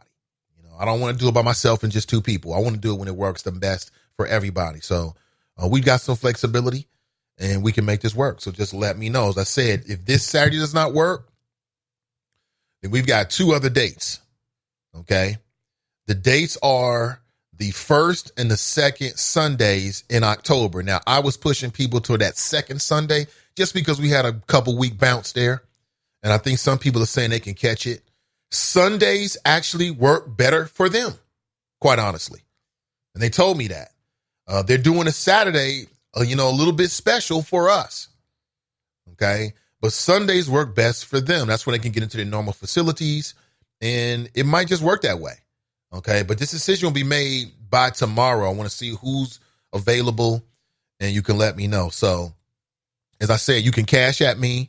I'm going to let the money sit there. I'm not going to take it out until you actually are confirmed for that date. That way, it's easy for me just to refund it, hit a button, refund it back to you if you change your mind, if you don't want to do the CCW class, or if you find someplace else to go. I thought this could be something cool that we can do together, and that's pretty much how I look at it. And I absolutely 100% believe in your Second Amendment rights, but also believe in being safe. So we need to learn about gun locks, storage, everything we can do so we can be responsible gun owners. And I've been talking with Forte, and he is super excited to work with us. Just because I feel like this is his passion, and he really wants to make sure that, we can get what we're looking for. So for those that already have a CCW, hey, just hold on. We'll get to where you are, and then we can go through some classes together, and we can learn how to have a better tactical understanding of when to and how to fire a firearm from different positions. You might have to get down on your belly. You might have to fire from a vehicle, sitting in a vehicle, and they have the facilities and the training to accommodate all of that. So that's where we're going. We're going to start with CCW, and we're going to move toward that. And I already know that people's schedules are very, very different, so we may not all do the classes together at the same time. Now, I'm going to be at every class, okay? And just to greet you, make sure that in the right space and you're around people among friends, that kind of thing. And but we may get there through separate. It may take us a month or so through separate classes before we all get to that point. The CCW certification is 8 hours. In that 8 hours, I think it's like split. I think it's like 4 hours class, and then we go out to the range. And when we go out to the range, we're each going to fire 50 rounds. Okay? If you want to bring your own weapon, you can do so. Just bring 50 rounds of ammunition. You're going to fire a revolver. You're going to fire an automatic. Okay. So you're going to get a sense on how to use these weapons. And you also get some training from the individuals, former officers, who about emergent situations. So they're going to talk about some of the things you might see in the headlines and what if that's you. Pardon me. So that's what the deal is. And if you're interested, you can Cash App the Nathan Ivy Show or PayPal me. The payment is confirmation. And we'll take it from there. Thank you so much. Thank you so much, Jesse. Appreciate it. Oh, that's great stuff, man. I'm looking at some of the images here. There's a lot of good people that was over at the new chamber location. Okay, great. Look at Al Beasley. Al Beasley, excellente. He is a fool, man. What is this here, man? I'm seeing, what is this here? I love it. It's like it was some brothers that was walking the streets of Avondale. I'm on Damon Lynch's Facebook page. Like some brothers was walking the streets of Avondale, like on some, we gonna self-regulate kind of stuff, which I think is pretty dope.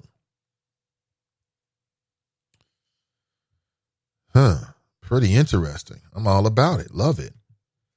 Good morning to you. 513-873-7134. Sorrento writes, the second Sunday in October may work better for me. Yeah, I'm putting it out there. Listen, please don't feel any pressure. This is about your convenience. I'm going to rock when it's best for you. It ain't about my convenience. It's about your convenience.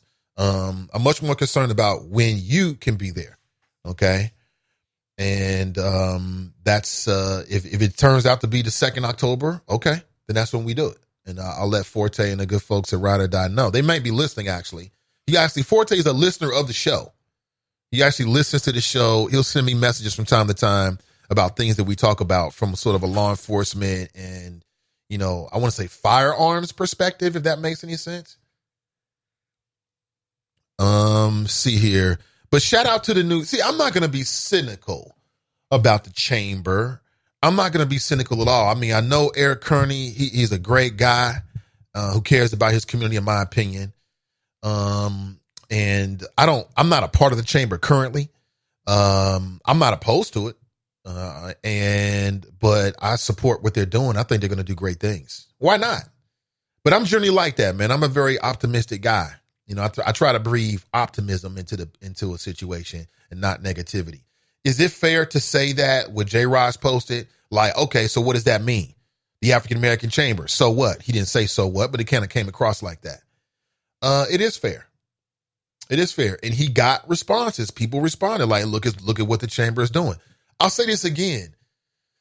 We're very disconnected here in the city of Cincinnati still, even with what's happening with digital media. So what happens is there's a tendency to believe that if you don't know something, that it doesn't really exist. And I've made those mistakes.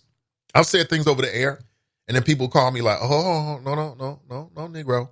It's like this. I'm like, okay, well, I can hear you. I received that. I think one of the biggest mistakes that we can make in the city of Cincinnati is to think that nobody cares and nobody is doing anything. That's not true. There's a lot of good people in the city, a lot of good black people in the city that's thinking about, things bigger than themselves. And they're working to address a lot of these issues. It's just that these issues are so paramount. They're so big. And that you don't always hear these voices. It doesn't always come through. Speaking of which, next week let me double check on my calendar to give you a heads up, on the 25th, which is next Wednesday, I'm going to talk with Jocelyn from Queens Village. Love what Queens Village is doing. They're elevating and highlighting the image of black women in Hamilton County and exposing, and they're building a broad coalition and exposing some of the inequities that we don't even think about as it relates to the infant mortality rates of black babies through Cradle Cincinnati. Shout out to them. They're doing great work. But she's going to call in on Wednesday and kind of talk about some of the things that they're doing. That is great. And speaking of calling in, I'm expecting a phone call from Pastor Leslie Jones in about 2 minutes to get a perspective on the districts, the plan about bringing districts to Cincinnati. And I am not aware of her opinion. I haven't gone to her Facebook page or anything, so I'm not aware of what she thinks. But I'm really interested in hearing what she has to say.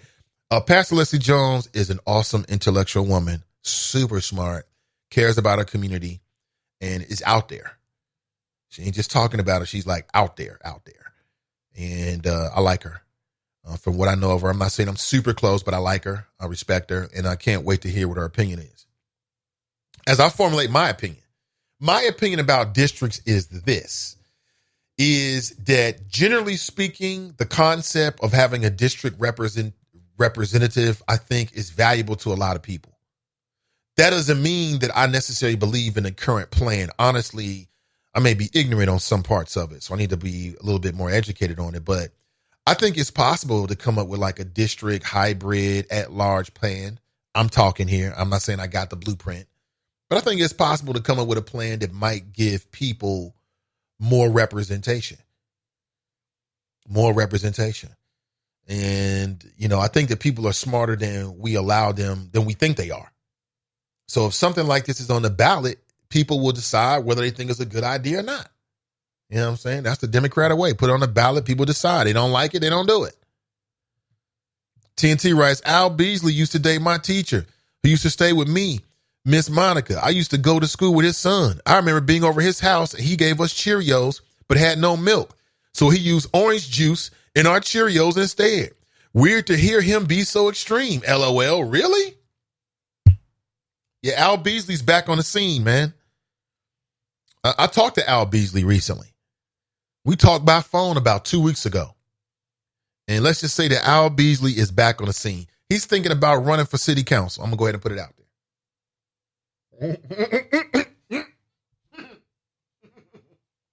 Oh, it made me choke on my coffee.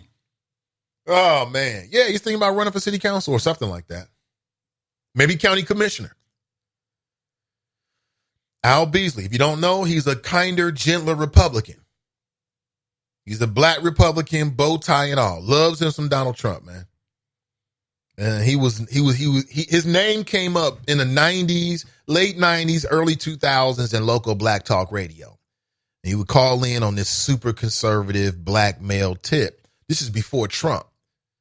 And we talked, he was like, let's just say you're going to see more of Al Beasley. I would not be surprised. I'll put it this way. I would not be surprised if, oh man. Cincy Tigress likes, Nate, get Andrea Garrison back. She has updates. You know what? I saw somewhere that the church, Victor Cousins' church, was being closed. And the first thing I thought of was to reach out to Andrea Garrison. I would do just that. To the chagrin of Black Lion. Black Lion act like he don't like it when we have Andrea on, but he love those conversations. All right, so let's go to the phones here. I got Pastor Leslie on the line. Good morning, Pastor Leslie. How are you? Good morning. I'm doing quite well. How are you? I'm doing great. Thanks for making some time this morning. Oh, most definitely. So you want to talk about the districts. What's your take on the district plan that's being floated out here? Let's just get straight into it. Uh-oh. So I am in favor of this plan as one of the co-creators of the proposal. I'm sorry, I'm getting a little feedback. Are I'm you? trying to fix my phone. I'm not sure if you're getting any. I'm not getting any feedback. I'll tell you what, can you hang up and call me right back? Sometimes that fixes it for whatever reason. Okay, I'll do that. Yeah, hang up, call me right back. All right, that's Pastor Leslie Jones.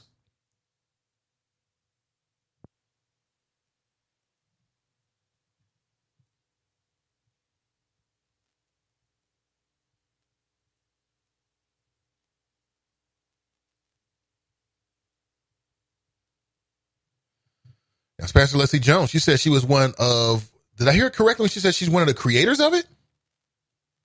Interesting.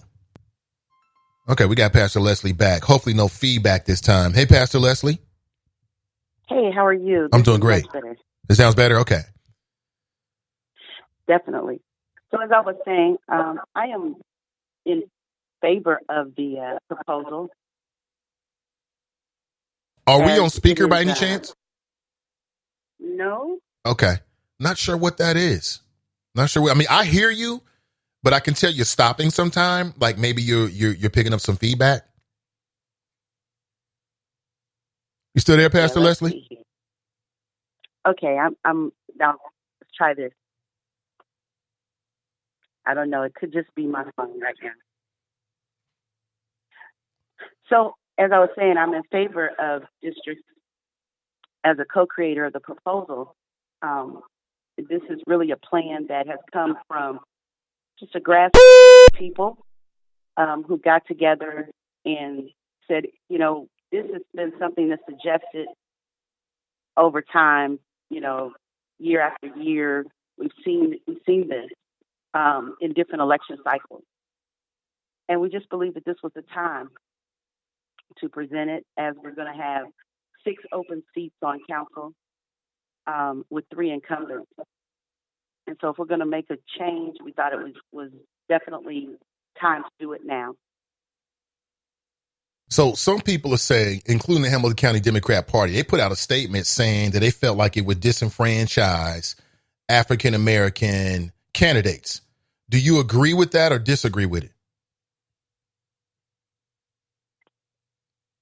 So, do I? I think that your question was, do I agree with whether this is going to be good for African American candidates? Correct. Yes, that's my question. I believe that it is going to be a good plan for all candidates, and particularly African American candidates and grassroots candidates. Are not able to raise, hundreds of thousands of dollars to win their races in an at-large system. And when we think about the population shifts and demographic changes that, we'll soon find out what those are after the 2020 census, I think that we may see some shifts in population that will change the trajectory of at-large voting. Okay, that's interesting. You said change the trajectory of at-large voting. That's interesting. Huh. So you're saying that this and plan... what I'm saying there is, as we see, more and more African Americans moving out into the county, moving out into the surrounding municipalities and townships, that is a shift in the city. And I think that oftentimes we are not talking about that shift. We see what's happening. When we look around Cincinnati right now, I'll ask, most African Americans, where do you see a representation of African American life in this city?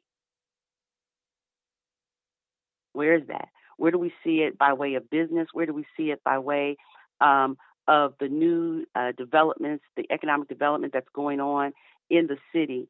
And who does this city really cater to?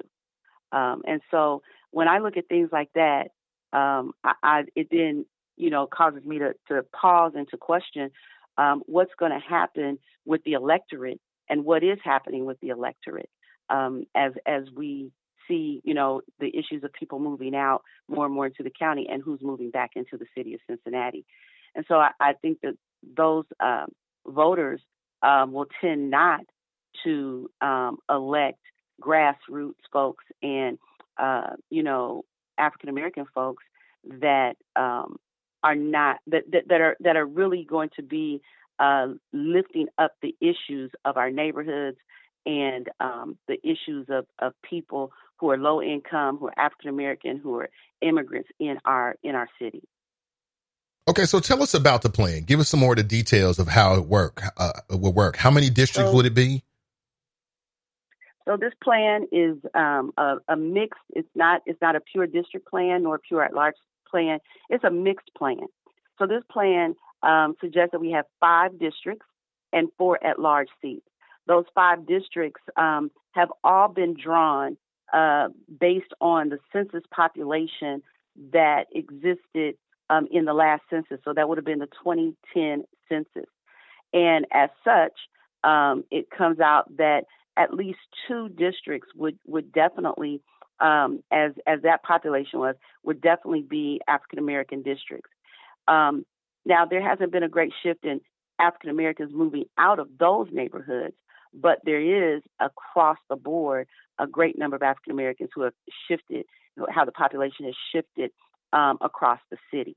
So we believe that those districts are designed in a way that we purely wanted to look at keeping the size of the districts reasonable. So each district is about 60,000 residents, which averages out to a little over 25,000 voters, registered voters, we should say, in each of those districts.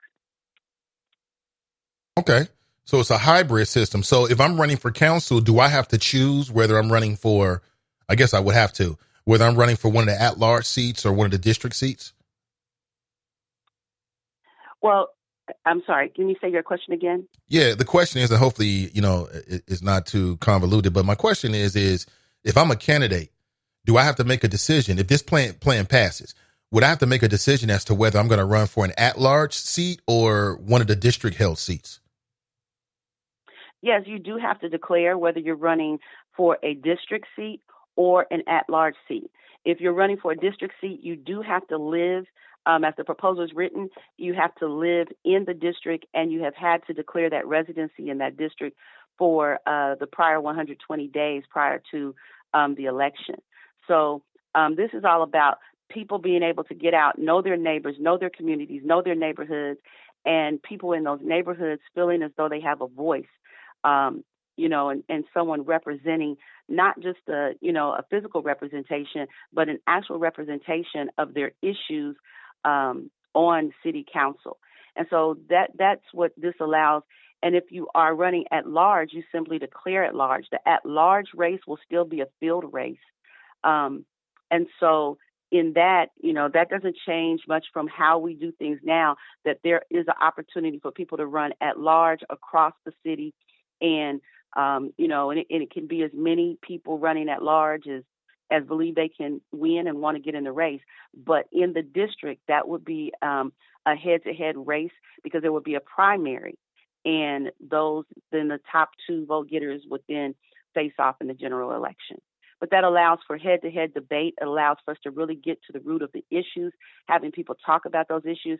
Now, of course, those people are also going to have to be concerned about what's happening overall in the city. Mm-hmm. Interesting. Speaking with Pastor Leslie Jones, that's interesting. Where can people go online, Pastor Leslie, to get information for themselves and not just through some media source?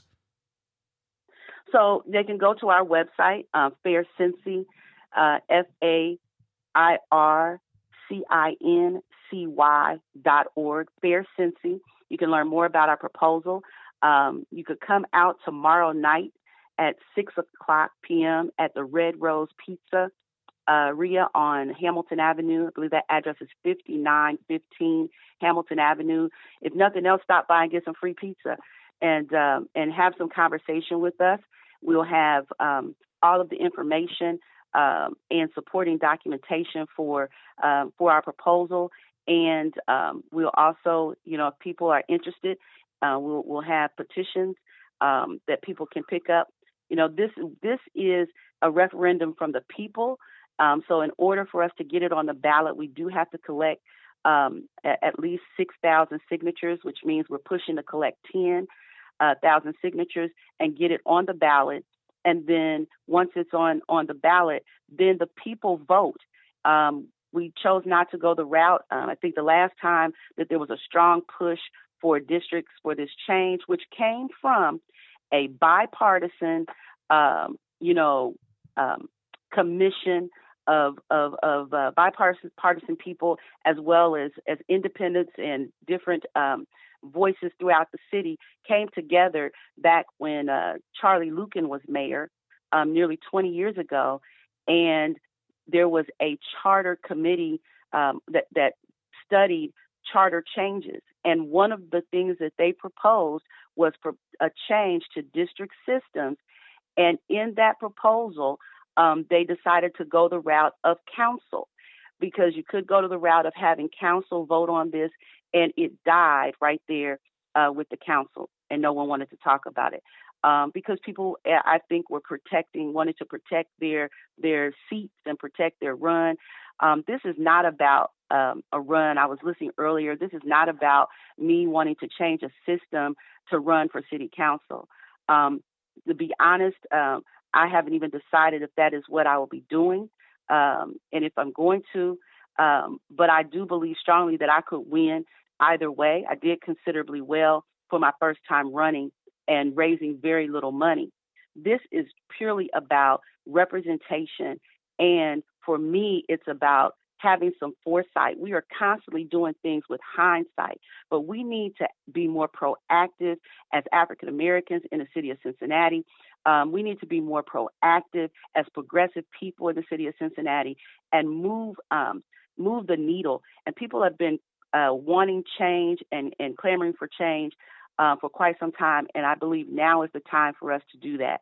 And I think that we even represent change because a lot of the banter around this has been about the process, why we didn't have year-long meetings to discuss this, and who drew the map. Who drew the map were 4 concerned citizens who simply looked at the population and said, this is how we could draw it, and we'll propose this. If people don't like it, they can vote against it. If people like it, they can vote for it. And we're just going to give it to the people. And I think that that's real leadership and the kind of leadership change we want. We don't go into back rooms, make deals, and then come out and tell the people what we're going to do. We simply bring a proposal and let the people debate it and decide if it's what they want. Somebody wants to know, is there an example where districts have worked? And then he writes, who draws the maps, which you kind of spoke about in your last statement there. But there are many examples of districts working. More than 38% of cities our size, the size of Cincinnati right now, population-wise, in the mid-300,000s. 38% of those cities and municipalities use a form of district systems. Examples, Seattle moved to a district system as small, and then we can look right around here locally. Even smaller areas use districts. Blue Ash uses a district ward system, and it works well. And so there are various examples. We are not doing something that is unheard of or is not the good, hasn't worked well. I would also like to point out that in many cases where the issue has been underrepresentation,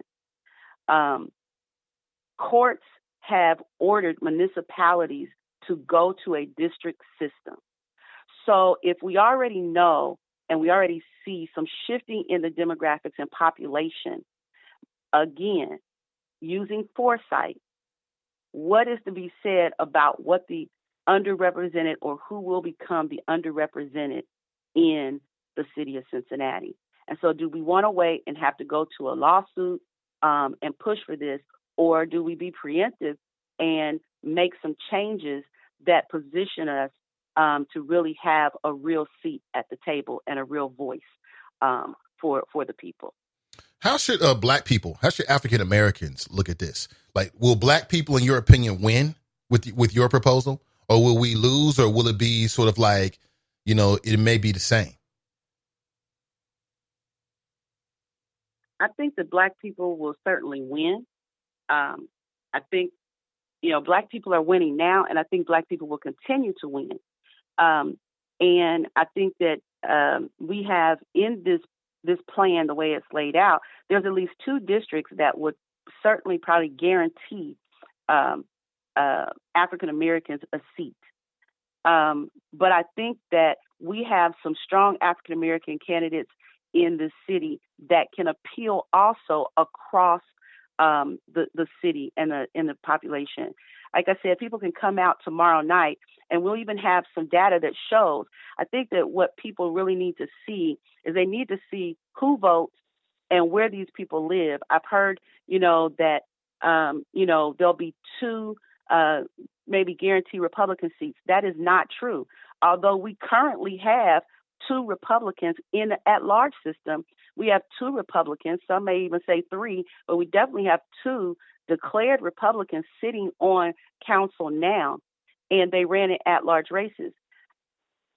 I only see one district that may produce a Republican candidate. And actually, when we did the numbers, we looked at every person who's on council currently. The current Republican on council came in third in District 2, which is what we're suggesting, which is the east side of town, Mount Washington, Hyde Park, Madisonville, Kennedy Heights, Pleasant Ridge, those areas. The Republican candidate came in third. It was 2 Democrats that came in first. So particularly in District 2, it was, if we were in those districts now, P.G. Sittenfeld, David Mann, and Amy Murray. Those were the 3 seats. And when you go to the west side of town, the Republicans actually came, I believe, was in fourth. She came in fourth. So where people think Republicans are and where folks are, I don't think that is what is happening at all. And we have the numbers to support that and show that we've done that data, search and put those numbers together so that people can actually see who's winning and where they won. I was actually even surprised at my own numbers that I did considerably well myself in District 2. If we were running and this were a district, I actually did very well, and Democrats did well across, and African Americans did well across those districts as well. I'm looking at it right now, Pastor Leslie. Speaking of Pastor Leslie Jones, and just so you know, I actually posted a link inside the Chop Shop so people can, wherever they are, they can check out the district map as well. So yeah, that was the first thing I was thinking when you talk about a district that might be safe for Republicans. I thought of District 2, but you're saying based upon the last races, the numbers from the last race, that wouldn't have been the case. So what would you have done if this plan was in place during the last race? How well would you have done? If this race was in place during the last race, I would have won if I had run as a district candidate. I live in Mount Airy, and I would have certainly won in that district. Okay. That's interesting. So some people are making up in a lot of some people are bringing up the point that Alex Triantafilo and the Hamilton County Republican Party appear to like this idea. And it's kind of like anything they like can't be good for us. Have you heard this? How would you respond to that? Is it just one of those coincidences? I've heard that time and time again, that anything that they like can't be good for us. And I'm going to tell you that what I think that was a strategy from the Republican Party or from the Republican side, because this we did not discuss this plan with any party heads or party bosses. We didn't discuss this before we came out with the announcement.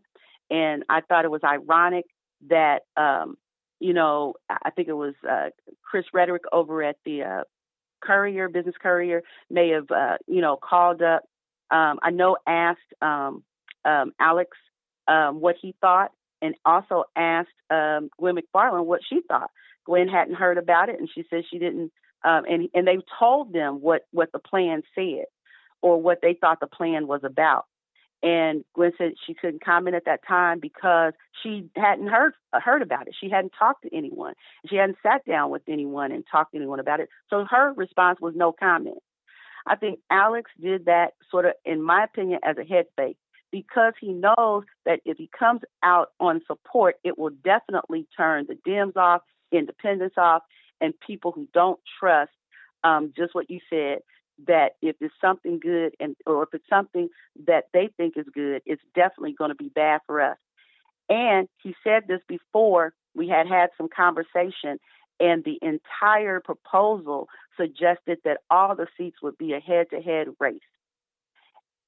Since we have changed and said no, we've listened to the people, we've gotten the feedback, and we think that the at-large seats should remain a field race. I have not heard another rebuttal from him, and it's pretty silent. So I'm not so sure that we will hear or see a lot of support. I think that was just an initial opportunity for him to jump out there and actually try to, throw it the whole proposal from the beginning.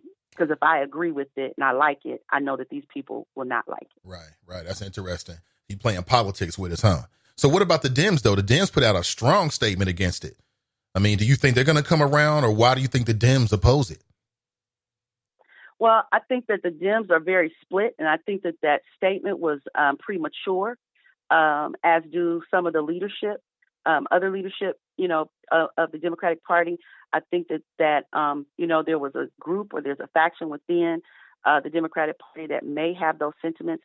We responded swiftly and thoroughly to each objection that they had, and proved and demonstrated that much of what that statement said was not based on factual information, but was purely emotional. And so I look forward to having further conversation with the Dems, and I believe that there will be some shifting. And as I said, I think even now some are feeling that putting that statement out was premature, but it was also, again, politics is all about strategy, positioning, and all of that. And we went against the grain. When you don't talk to party leadership, when you don't do all of these conversations and things like that, and people don't tend to feel like they were in the know, then they're suspect and suspicious. And that to me says something like you're suspicious of the very people who oftentimes put you in office. Mm-hmm. So now you're suspicious of us when we come out with a plan, but we shouldn't be suspicious of you when you really do go make backroom deals and then present it to us as though it's good. So I think that's what that statement really represents. And I'm a Democrat, and I'm involved in the party. And many people have called me and said, well, you didn't talk to me. Why didn't you talk to us? Why didn't you talk to me? And I didn't talk to a lot of people. I talked to some folks that I really thought these are people I need to talk to, and I didn't talk to others. And maybe that was a misstep, and I'm big enough to admit that. But what I believe that we've done is demonstrated that, if we sit together, because this is a mixed coalition. This is not, a coalition of Black people, white people, or a coalition of Democrats and Republicans and charters. It's a coalition of a lot of different people. And we're bringing more people into the coalition. So I think we met our goal to get this conversation going and to be able to get something on the ballot. Speaking with Pastor Leslie Jones, it's a great flow, as I put it. You hit all the bases there. There was a lot of questions. I think you kind of covered all of them. But let's look forward here, because we say this every election cycle. I know you're somebody who really believes in the power to vote. I really believe in the power of the vote, if organized. And we're looking forward to 2021. And you're talking about 6 council seats that are going to be up, without an incumbent. That's historic. Can you talk about the opportunity that you see and just how, game changing, potentially, a new city council coming in could be, if in fact you believe that, or whatever your opinion is?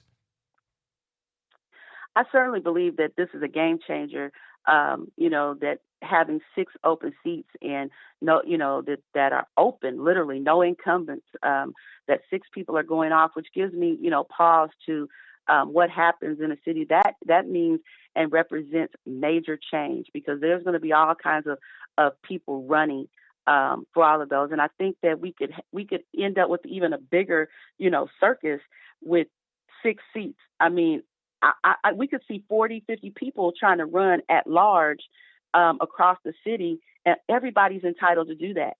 But I think we could make this more, convincing for people to even get out and vote if they really, really have candidates who they know, who they've heard from, who they can believe in their plans, and they're not consistently listening to sound bites, but they can really hear people debate the issues. They can really hear people roll out a plan for our neighborhoods and our city.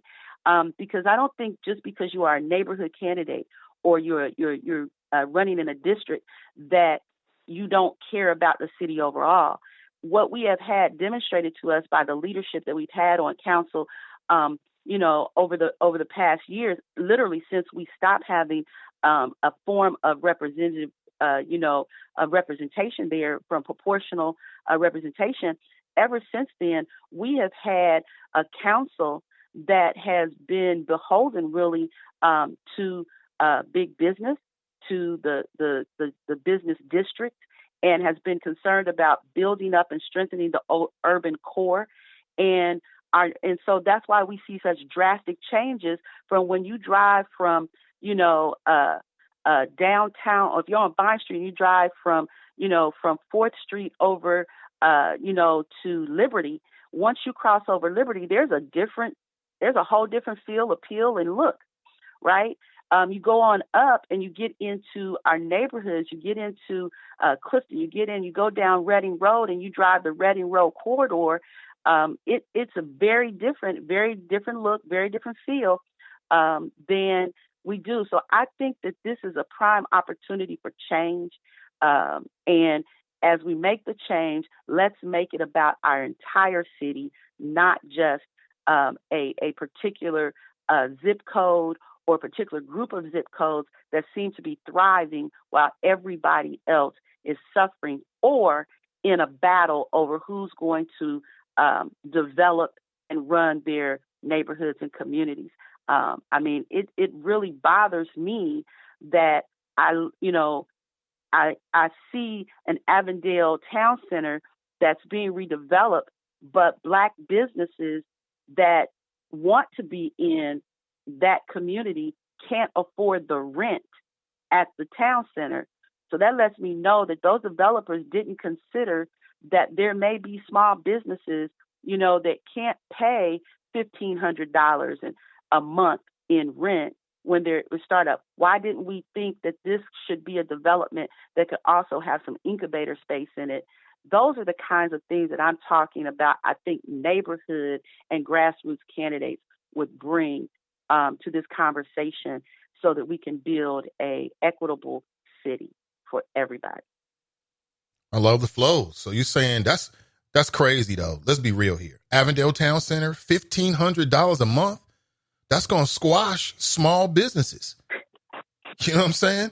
That's going to squash right. it. Are you telling me that they don't have any set aside, so to speak, or some kind of program in place to address those kind of issues? Apparently not. I've listened to several, business owners and they wanted to be there, but they can't afford it. They can't afford to be there. The overhead is too much. The rent is too much. And so I imagine, and that's exactly what was some of the issue down on Lynn Street when with City West. Businesses could not afford to be located in those spaces. Thus, if that, even, once we saw this issue, there wasn't any change. Come on, we had, since the FC deal, you have, the Just Cooking had to move out. They're now moving up to Bond Hill, and I'm glad to hear that. And I'm glad that folks kept fighting, and Monica, was able to be made whole. But the barbershop moved over to Over the Rhine. They couldn't really move even into that neighborhood because of the rent, because of the space. So these are the things that I think we need to be looking at and considering. How do we do development in our city that's equitable for all of the people and actually meets the needs, of all folks, that's something really basic that people gloss over, but it's really important, right? It's like, not only is it residentially segregated, but it's going to be we're breaking up a little bit. I'm sorry. I was saying that not only is like the OTR going to be segregated in terms of the residential units, but the businesses as well. Because, these Black business owners, they might have great business plans, but they can't afford the overhead to be involved in that neighborhood. So on the outside looking in, it looks like an opportunity, but it really isn't for a lot of people. That's interesting, Pastor Leslie.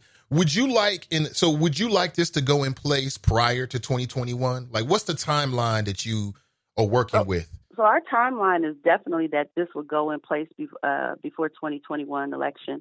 Right now, as I said, we're having a kickoff tomorrow, 6:00 at the Red Rose Pizza. And it's not just a kickoff, but it's a place where people can really come and get questions answered and learn more and make the decision if they want to get on board or not. But we will be putting out petitions and begin to gather those signatures We need to have the signatures gathered and turned back in to the Board of Elections by early December. And provided we get those on, and our language is, approved, then this would be on the March primary. And that's going to be major because that'll be a presidential primary. So people will be coming out, and this could be an issue that will also be on the ballot, and we will hear the voice of the people. So this is, I want to move it. It's not just about what Pastor Leslie thinks or what Leslie Jones thinks and wants. It's about what do the people want, and we're giving you an option, and the option is a yay or a nay. You're for it or you're against it. And how, if you're against it, why, and what do we need to do to make it better? And so our hope is that it'll be in the March primary, and if it's in the March primary, it will go into effect for the 2021 election. And yes, we know that there's going to be a census. Census is in 2020, and so even in this proposal is a panel that will be put together to basically redraw the map based on the 2020 census population, and that panel is going to be made up right now. And I think we're even having some more discussion about finalizing how that panel really is going to look, because we know that there's more parties than just Republican, Democrat, charter right in the city. When parties endorse, so how do we make this panel a panel that can, be really tripartisan, whatever, independent of a lot of wranglings, and I want to address the issue. This is not gerrymandering. Gerrymandering happens when oftentimes you have a lopsided panel that creates a map in their favor. When the panel is neutral, the map can be neutral. And what I mean by that is the reason we have gerrymandering in Ohio is because the rules around who draws the map is the party that is in majority. We don't have that issue in this proposal. We are keeping it, everybody is equal. Everybody has a vote. And as it is now, you have three parties that get an appointment, and then you have also appointment by council. 2 seats would be appointed by council, so that it's a 5-person panel led by an independent expert on drawing maps. So that would address that issue where people are saying, well, this is just another form of gerrymandering. It is not another form of gerrymandering because it is not about whatever party is in majority drawing the map. That is when you get gerrymandered districts, or I should say gerrymandered maps. Wow, Pastor Leslie, I appreciate the flows this morning. You're dropping a lot of knowledge, and I agree. These upcoming next couple of years are going to be critical, and I appreciate the conversation. I think that's what media should be doing now, is now taking your work and like having conversation with the people to see how people feel, educate them on what's really going on. Because it's, just hearing you today, I can tell there's a lot of misinformation that's been put out there that's yet to be corrected. So I really appreciate the phone call. Well, I appreciate your time and allowing me to be on. And sorry I haven't been chiming in a lot. Have a work assignment that's been keeping me. I have to go in at 6 a.m. so that I can have the rest of my day free to do the work of the people. And so I really appreciate you allowing me to talk with you this morning. And peace to all the choppers. I love you all. Take it easy. That's Pastor Leslie Jones. I told you, she is a chopper. She says she listens on a regular, but she busy. You can't already call in. She doing stuff. The morning is very, very important. It's very important. Good morning to you. 513-873-7134. Thank you for being here. Appreciate you. Yeah, so Pastor Leslie giving a different viewpoint. Yeah, so it's a hybrid. Okay, that means you're going to have some districts and some at large. So let's just think about that. I mean, And if you're interested, you can check out the map. You can check out the map.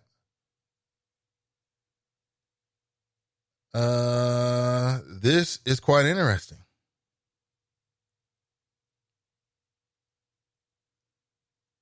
Good morning to you. All right. What should we do? What do you think about Pastor Leslie Jones? I'll put it out to you. Do you agree with her? Do you disagree with her? Do you think she's on point? Now that you've heard straight from the source, do you think that this is a good idea? Do you think that this is something that now you have a better understanding of? Do you think these should be in place? Do you think it'll make a difference whether there's districts or not? How will it impact the Black community, in your opinion? If you haven't got a chance to look at sort of the district plan, I posted a link inside of the Friends page and inside the Chop Shop, and you can check it out for yourself. And what I say is go to their website, read up on it, check it out for yourself. She said they're having an event. Go to the event. Check it out. Good morning to you. Good morning, good morning, good morning. Many things to discuss. Proposed Cincinnati City Council districts, 1, 2, 3, 4, and 5, 5 districts, which means you would still have 4 at-large seats. And that means that if you're a candidate, you would have to make a decision. Are you going to go at large, or are you going to try to go inside the district? The district races would run like this, okay?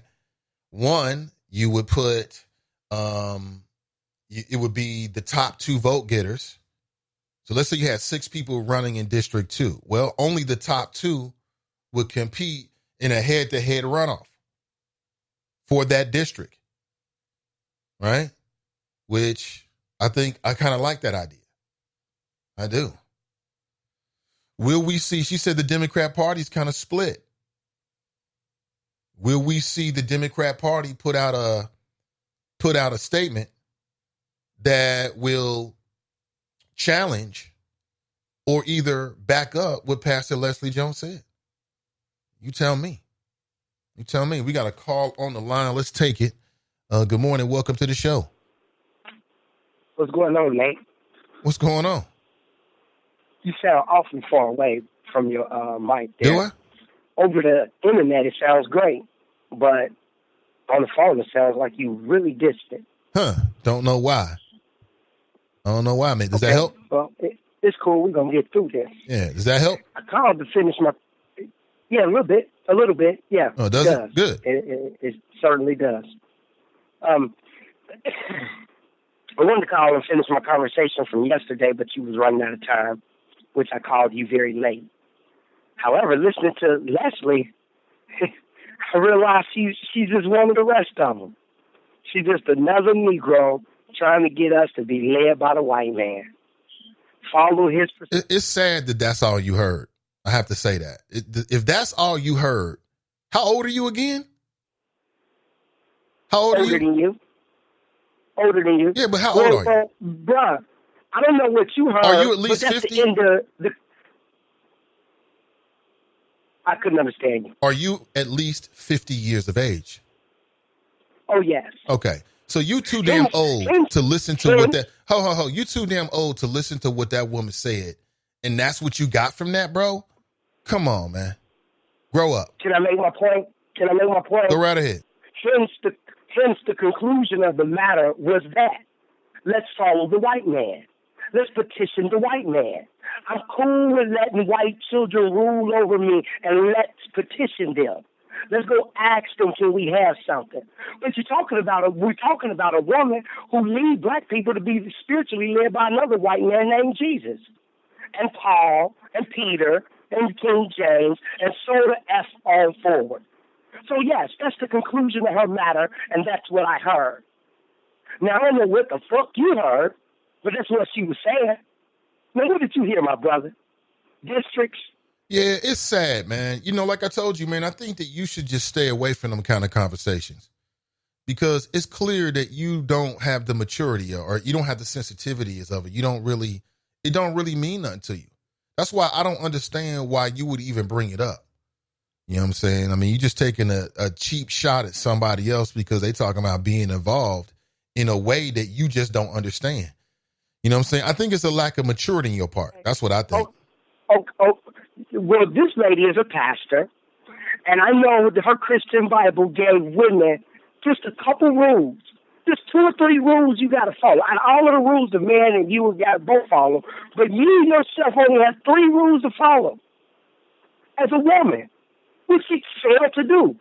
One rule is you can't wear costly array and braided hair. The second rule is to suffer her to be silent, and she shall never usher authority over a man. But somewhere down the road, she realized Jesus was full of shit, and whoever wrote it was full of shit, and she chose not to keep that. I get it, man. I get it, man. Do you have anything else worth saying? You got anything of substance to talk about, bro? Or do you just want to curse and talk ish about black people that's actually trying to do something in the community? You got anything worth listening to? You could stray away from the white male's political lie. Yeah, I get it, man, but I hear what you're saying, man. Thank you for your contribution, if that's the correct word to use. Thank you. I get it, man. I don't want to hear you blathering on about somebody else. All right? I get it. You don't believe in voting, then don't vote. You don't have to vote to get community active, actually. But I get it, man. Something about the white man and white man. I get what you're saying.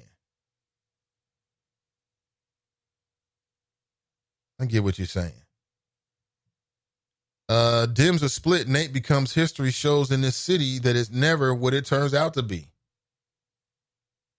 Kermia writes, good morning, choppers. And Nathan, what's popping? Mason Marler writes, I'm still spec, Nate. I need more info. I didn't talk to everyone, but talk to Alex, and it has me with a side eye. I see Lawrence, he posted another link to the fair, Cincy.org. Let me see here. Clumagic writes, yes, they are still black drop, but voting against your own best interest is dumb and counterproductive. They don't care per se drop, but it's disgusting to see. Terrence writes, city council races could become more expensive, it seems. Well, okay, so how would that, and again, that's a great point. I wish I read that when Pastor Leslie was on. So how would that affect the cost of running in the districts as opposed to at large? Would one be more expensive than the other from a candidate viewpoint?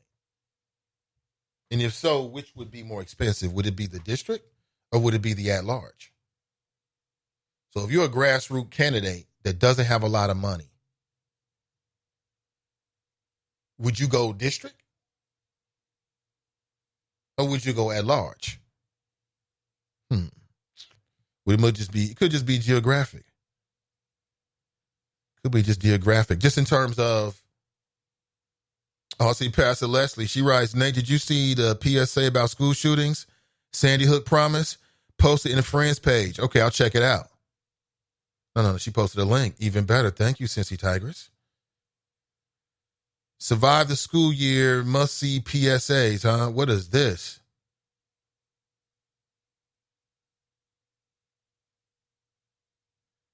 What in the hell? Let me look at this real quick. See if we can get this to play. You might hear this in the background, Choppers. Let me see. These pencil binders help me stay organized. These headphones are just what I need for studying. These new sneakers are just what I need for the new year. This jacket is a real must-have.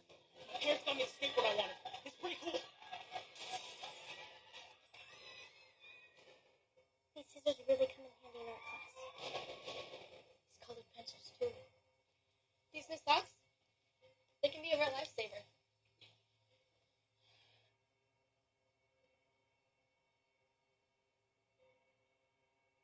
I finally got my own phone named after my mom.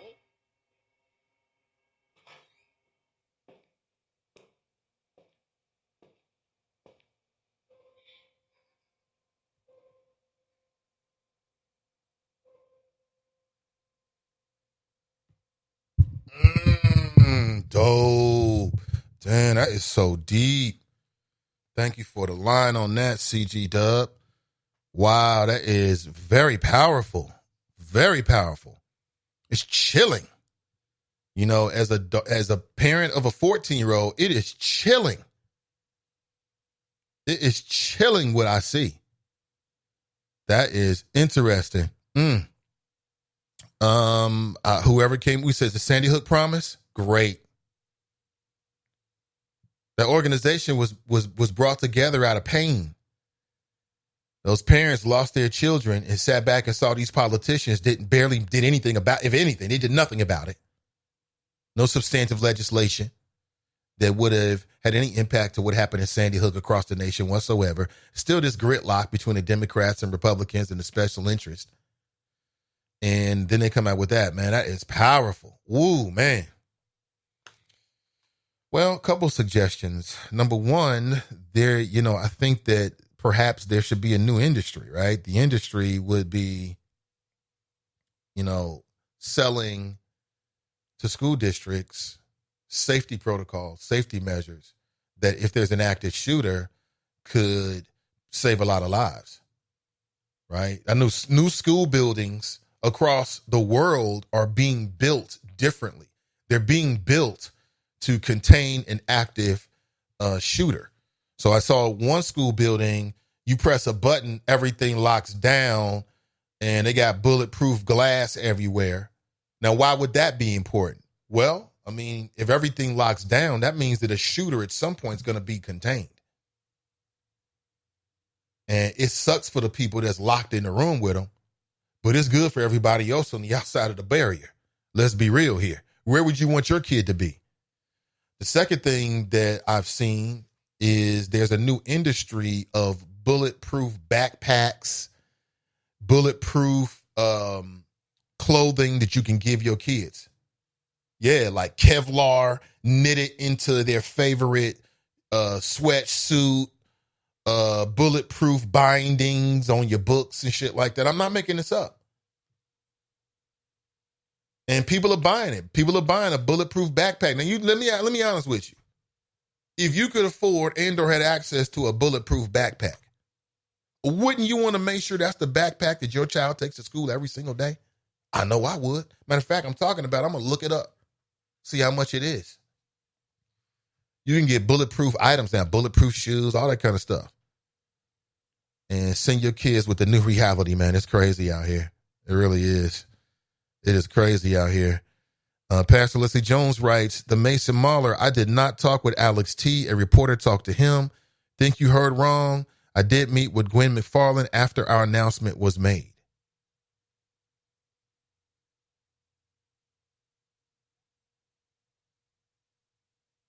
Man, damn, Cincy Tigers, that is so deep. That is so deep. Cam writes, pastor in politics sounds like an oxymoron. Does Pastor Leslie Jones have a church? Yes, she does. What happened to the separation of church and state? I will wait.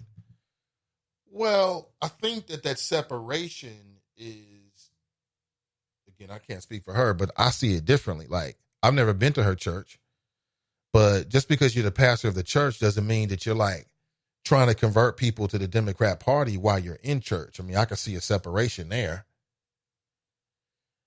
And then pastors, I mean, in the black church, we got a long lineage of pastors who are involved with politics, like the Reverend the Reverend Dr. Martin Luther King. So that ain't something that's so unusual to me.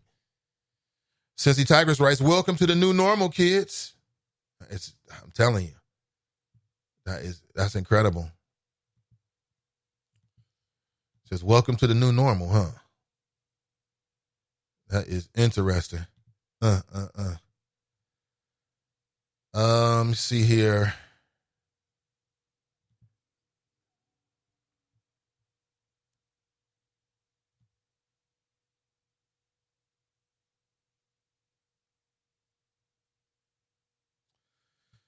All very, very interesting. Okay. Very interesting. See here. I'm trying to read through this again. I'm looking at the map again. And as I look at these districts, people say, okay, well, there's at least 3 districts that are heavily African American. And yeah, I can definitely see that as well. I don't know. I think it's worthy of conversation. Like I said, if we all believe that Cincinnati is moving in the right direction in some areas, but in other areas it is not, then why don't we tinker with it a bit to figure out or try some different things to see what works? I mean, it seems very obvious. Now, if I win district-wise as opposed to winning at large, Pastor Leslie, will that change the responsibilities or roles that I have, as a member of city council? Yeah, this is amazing, C. Smith. She posted it 43 minutes ago inside the Friends page. Sandy Hook Group releases chilling back-to-school ad to warn families about gun violence. I mean, what really needs to happen is all of the schools need to be retrofitted to do exactly what they're doing with new school buildings. And that is to, at the push of a button, lock everything down, lock every door, lock every exit, and be able to contain a shooter inside of a building. The school buildings in the future should be built in a way so that, let's say you've got multi-levels. Okay, great. But at the push of a button, you can decide to lock doors, open doors, things like that. You get an active shooter, they should be at some point, you try to wall them in into a place they can't get out of and then deal with them when you can. So for instance, let's say you get an active shooter that walks into an auditorium, right? Well, you would love to be able to lock that mofo in there, or he walks into the cafeteria. You love to be able to lock that mofo in there where they can't get out, therefore containing a threat. And as I said, the buildings of the future, the new modern high schools are being built with that in mind. Again, what's wrong with the white family? Nobody ever says that. Something's going on with the white family, because it's usually non-black kids that do this. It's usually non-black kids that's doing this. It's quite interesting. Thank you for being here. 513-873-7134 if you'd like to share your thoughts. What is this? Life Fair. Okay, sounds dope. Let me know.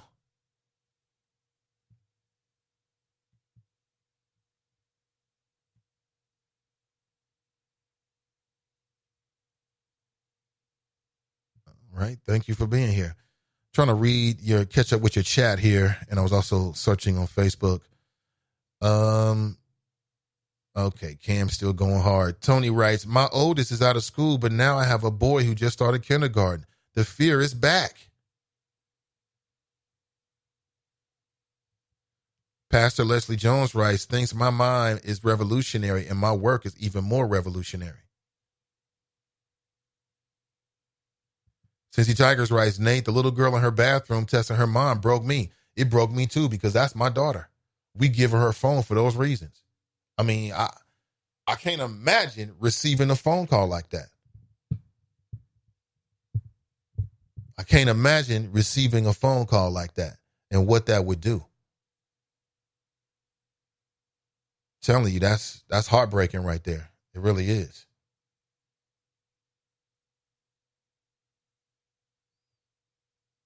Yeah, that was so you got to watch the video. So it's like a back to school video that takes a different spin off of what you've seen before. Like in before, you see the kids and they're happy with the new backpacks and they're walking into the building, or they're doing something in gym, and then they're in the cafeteria and everybody's happy. Then they're at recess. Then they're learning something. They're dissecting something, and it's all happy sappy, right? Well, in this video, it's a new reality. Kids is talking about, one kid, they always got the skateboard kid, right? Well, this skateboard kid is using his skateboard to break out a window so he can jump the hell out of the school, because you can hear shots being fired. Again, what's wrong with the white family? What is wrong with the white family? Why is the white family producing these mass shooters? What's up with the school buildings? Pastor Leslie Jones writes, the role of a council member to make legislation to oversee the business of the city will not change. Just the perspectives, methods, and priorities. Hopefully, more meaningful and focused leadership will result in a more equitable city.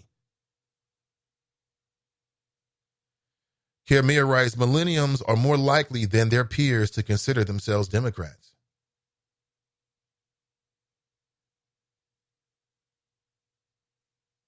The black schools are good. Metal detectors, gates, police on campus, lockdown, the mass shootings in the hood schools, or no mass shootings in the hood schools. Well, they should lock all the schools down, though. They should lock them down. It's a damn shame. Thank you for being here this morning, checking out the flow. Here's the question. Cincinnati summer curfew crackdown, did it work?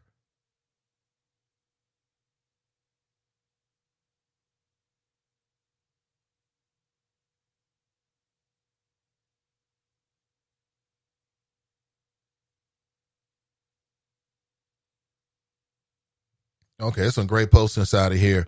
See if our city council meetings were turned like this, I might attend. What council is this? City of Flint Committee? Oh, yeah, this went viral. Look at that. Interesting. Very interesting. See here. Good morning to everybody for being here. Thank you. Accountability for wrongful use of deadly force. Hearing on police accountability is happening in a Washington, D.C. Judicial Committee. Call Sheriff Brown office and tell them to adopt the John Crawford the third proposal. Pastor Jones, who would you prefer to receive the word from? Bishop Eddie Long, Victor Cousins, or Thaddeus Matthews, the cussing pastor?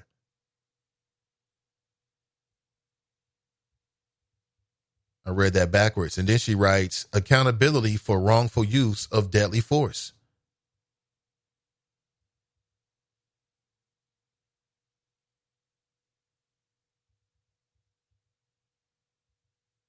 Of course, the gun nuts are triggered off this net. Yes, they are. Pastor Jones writes, think my mind is revolutionary and my work is even more revolutionary.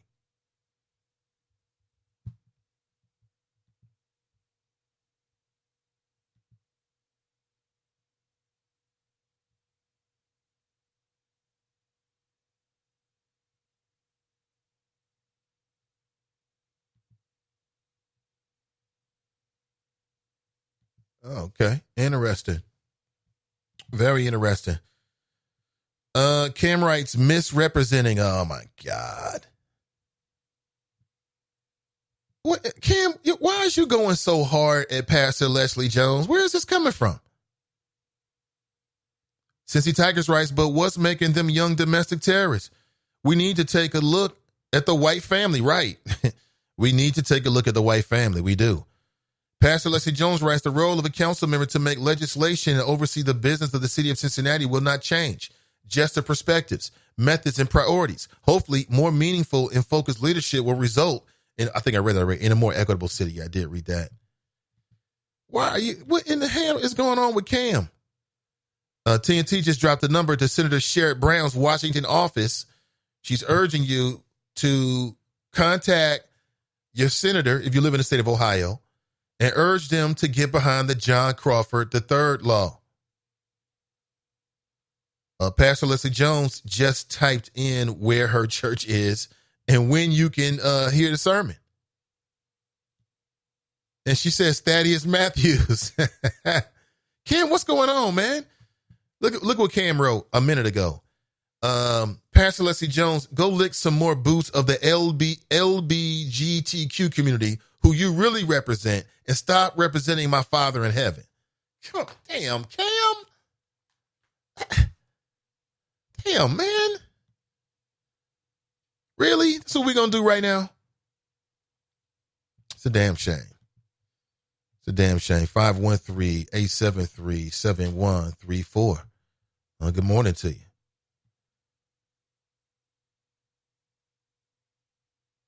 Okay, I see there's a lot of people there. I'm looking at the images of the chamber. Okay, great. Looks like some good spaces there.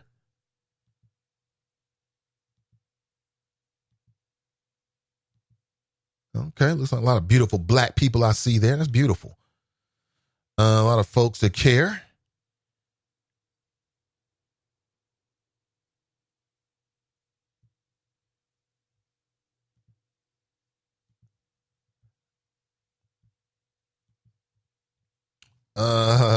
Cam, you on some hater-ish. Yeah, Cam is on some hater-ish.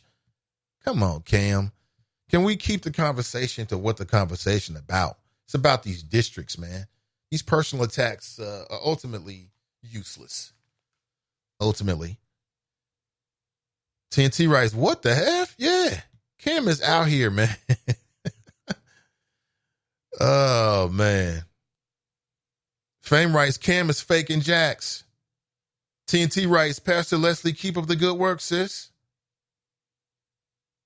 Pastor Leslie Jones writes, I am not ashamed of the gospel, who I am or who I love. I am not a bootlicker. Hope you are finding relief from your oppression, Cam. Cam writes, Nate, just tired of bootlicking pastors is all peace. How you going to say peace? Peace is in you out or now you want to bring peace? Damn. Tigers, their moms are what's breeding domestic terrorist rhetoric. Something's going on in the white family. We love to analyze the black family, but something's going on in the white family that needs to be addressed.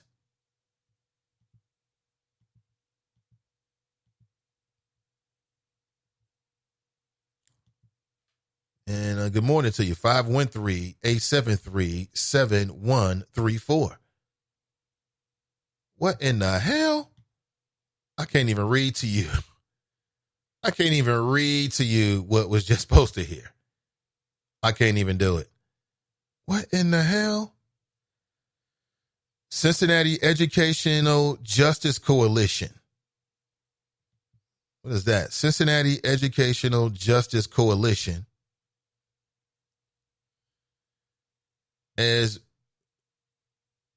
Okay. Talking about a school board forum here. Okay. The hell? Like I told you folks, man, it's going to be a different political system that we go into. Cedric Denson writes, good morning. Good morning to you, Cedric. Good morning. Cam writes, chapter. LOL again, chapter and verse to play politics as a pastor. Oh, my God. Why do you act like political pastors are the first time you hearing about this, Cam? Have you ever heard of the Reverend Dr. Martin Luther King? All them reverends, man, back in the civil rights era that we remember and revere and try to remember. And, you know what I'm saying? Black History Month, everybody's posting these unknown pastors that did big things. Reverend Abernathy, it's a list of people that were pastors. You know what I'm saying? That doesn't mean she's proselytizing in the church. You've never even been to the church before. I don't get it. Or maybe you have been to the church. Maybe you have. Tigers, these young white males are losing. Are they? Young white males are losing? Some of them are. I guess the disaffected ones, right? Maybe, but I don't really see it. We kicked off the show talking about the current Prime Minister of Canada, Justin Trudeau, who has apologized and admitted to using blackface and brownface in public events. He admitted doing it back in high school, but that was only after it was revealed. And how in the hell is it just coming out now? This man is the Prime Minister of Canada, and he's apologizing for using brownface when he was 29 years old at one of these swanky, private, all male, all white, super swanky, ritzy, exclusive schools, private schools. And they did something called Arabian Night, which my suggestion is they stick to the European kind of centric culture things. Because when you get these swanky, exclusive, all male, all white kind of environments, and they try to do, Michael Jackson night or it's NBA night or some shit like that, it always ends in blackface and brownface. And it was Arabian night. He's dressed up like Aladdin with brown whatever all over his skin. He's smiling, taking pictures with people taking pictures with him. Nobody thought, I don't want to take a picture with this fool, right? And here he is, same dude that was criticizing in Trump and Trump's tactfulness. That's quite interesting, man. Very interesting, the world that comes as things come down. Meanwhile, he's out here. See, for me, that shows a lack of sensitivity, an outward lack of sensitivity that borders on hostility. Or it just shows such a complete lack of restraint, insight, whatever, that is just equally as dangerous. But Trudeau will remain the prime minister. He's got a re-election thing going on up in Canada. Not to say I'm like some expert on Canadian politics, but these things are readily available if you Google it.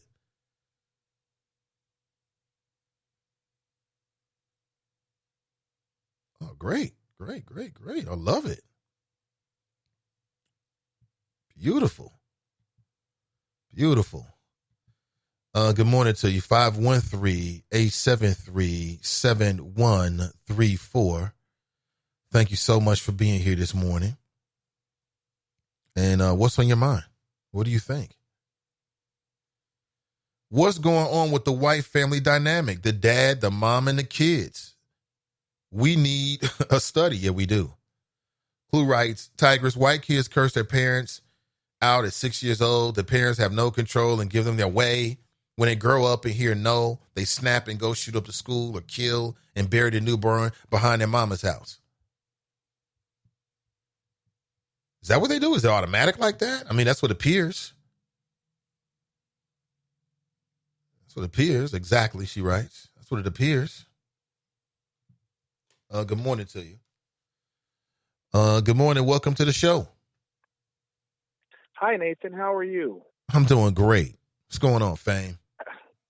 Oh, not a lot. I just want to talk about Justin Trudeau, that story, because it's very baffling to me, because I know some people who actually are trying to rationalize the thing.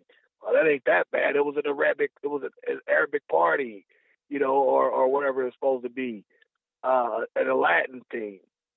And I'm like, so we're willing to accept racial discrimination as long as it doesn't affect black folks. That's troubling, because the character Aladdin is racist in and of himself. Well, that's the point I tried to make about the whole immigration situation, and people like you was talking about intersectionality. But I'm glad that you've matured. No, it's not that I'm matured. It's the thing is with his racism. Like I said, the character Aladdin is racist himself. That's why it is that bad. That, Muslims use a rug to pray on, a prayer rug. That's what his magic carpet is based on. And that's the BS involved in it. So people who don't understand that, from the Islamic culture, it's a very troubling character. And if it's ever discussed properly, Aladdin would never come out. But my thing that I'm trying to say about Trudeau is that these type of allegations and photos never come out organically. There's always some type of motive behind them. I mean, that's a black and white photo from the 80s, ain't it? Yes. Yeah, see, that's what I'm saying. Like, okay, so that comes out 30 some odd years later, probably from somebody's scrapbook. Well, no, one of the photos, I think the Aladdin photo came from 2001. Oh, okay. I'm sorry. Well, it's still 20 years later almost. Yeah, he was a damn grown man, though. Exactly. No, exactly. He's very racist. He's a learned man. He should know that, even though he's in Canada, that blackface or even colored, changing your painting your face to change your ethnicity has historical significance to it. You know what I'm saying? And if he was on the track to become a world leader, that's something he should know. So yeah, he's very racist. But my thing is that did he reject somebody's bribery scandal? This didn't just come out organically, is what I'm saying. Same thing with Antonio Brown, like these little fake rape allegations these ladies are making. Oh, it's ladies now? I thought it was just one woman. Yeah. No, there was another one that came out over the weekend or immediately a Monday. Wow. Damn, that brother's got all kind of stuff coming from him. Exactly. That's what I'm saying. This stuff ain't organic, and that's why nobody takes it serious. You know, and speaking of which, Antonio Brown, the prosecutor said that he's not going to pursue the charges because of statutes of limitations. But Bill Cosby is sitting in prison in that same state for something that happened not 3 years ago, but 30 years ago. Okay. Well, I mean, is there a difference in the laws? Is it the same county? Might be a county difference. State. Don't you try that. It's the same state. I'm just offering up speculation to something you just brought up off the cuff. Conspiracy. No, it gives more credence and fodder to the fact that Bill Cosby is a conspiracy. They were just trying to take the brother down. Yeah, because he was a threat. Why would they want to take the brother down? I don't know. I'm not in that. White people love Bill Cosby, man. White people love Bill Cosby. I'm not in those. I'm sorry? I said white people love Bill Cosby. So who was out to get Bill Cosby other than his victims? I'm not in those circles. I don't know. I don't know who he pissed off. Yeah. Mm-hmm. You know what I'm saying? But Antonio Brown, same type of charges, sex related. Prosecutor says no, there's a statute on him. The same state. So what statute is he looking at that the prosecutor near Philadelphia wasn't looking at? I don't know. I'm sure the Bill Cosby's lawyers are looking at that right now, man. I don't know. If they smart, they are. If they're smart, they are. They're contacting that prosecutor. Like, what are you talking about here? But I remember what I was going to tell you about the significance of having a football team the other day. It goes back to my point of telling you about how you're just not a football guy. Just admit you don't like the sport, you don't rock with it, and it is what it is. Because your bias with it shows that every Why is it so important to you, man? I mean, I already said you, I'm more of a basketball guy. I'm not against the sport of football. Because these attacks against football coincide with toxic masculinity, which is the code word for black maledom. They're making it criminal and unsavory to be a black male, of which 70% comprises the NFL. So everything that football does is so wrong. Colin Kaepernick. You know, the people who are on his side, 90% of them, not football guys. Football fans don't care if he plays or not. Is that supposed to be a good thing?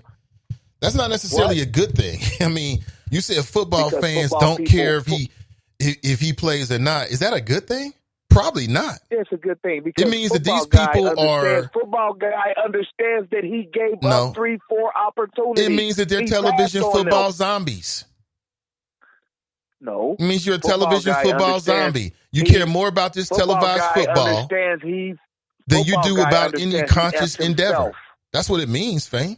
Think about that, man. No, the football guy understands that he effed himself by walking away from 3 opportunities, including the job opportunity that his girl messed up for him.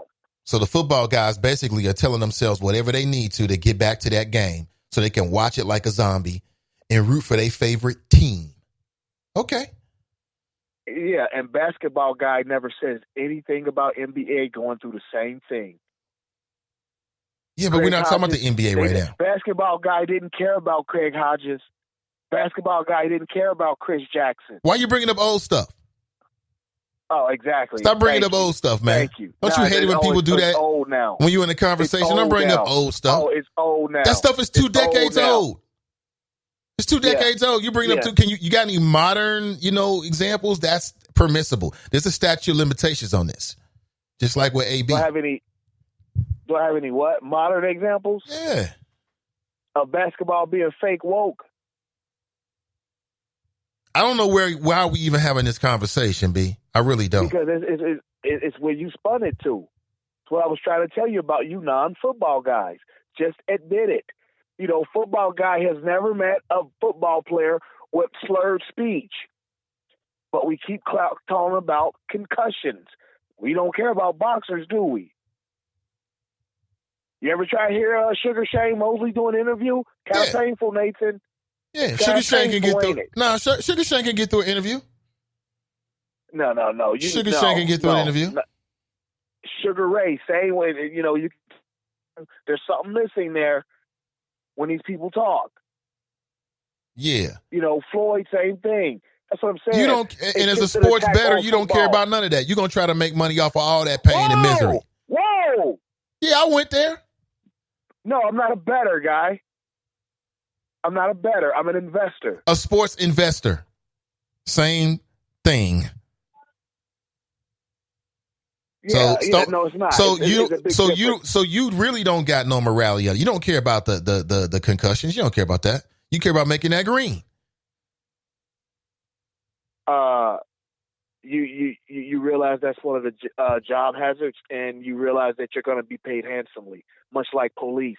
Getting your head blown off by a drug dealer is kind of a job hazard, but for doing that, your kids will go to. But if that happens to you, your kids will be well taken care of with your state pension and going to college free. Speaking of police, did we talk yesterday? No, I just understand the concept of risk versus reward. Okay, great. That's all. Okay. Okay. And you don't, that's all. And the players are taking all the risk, right?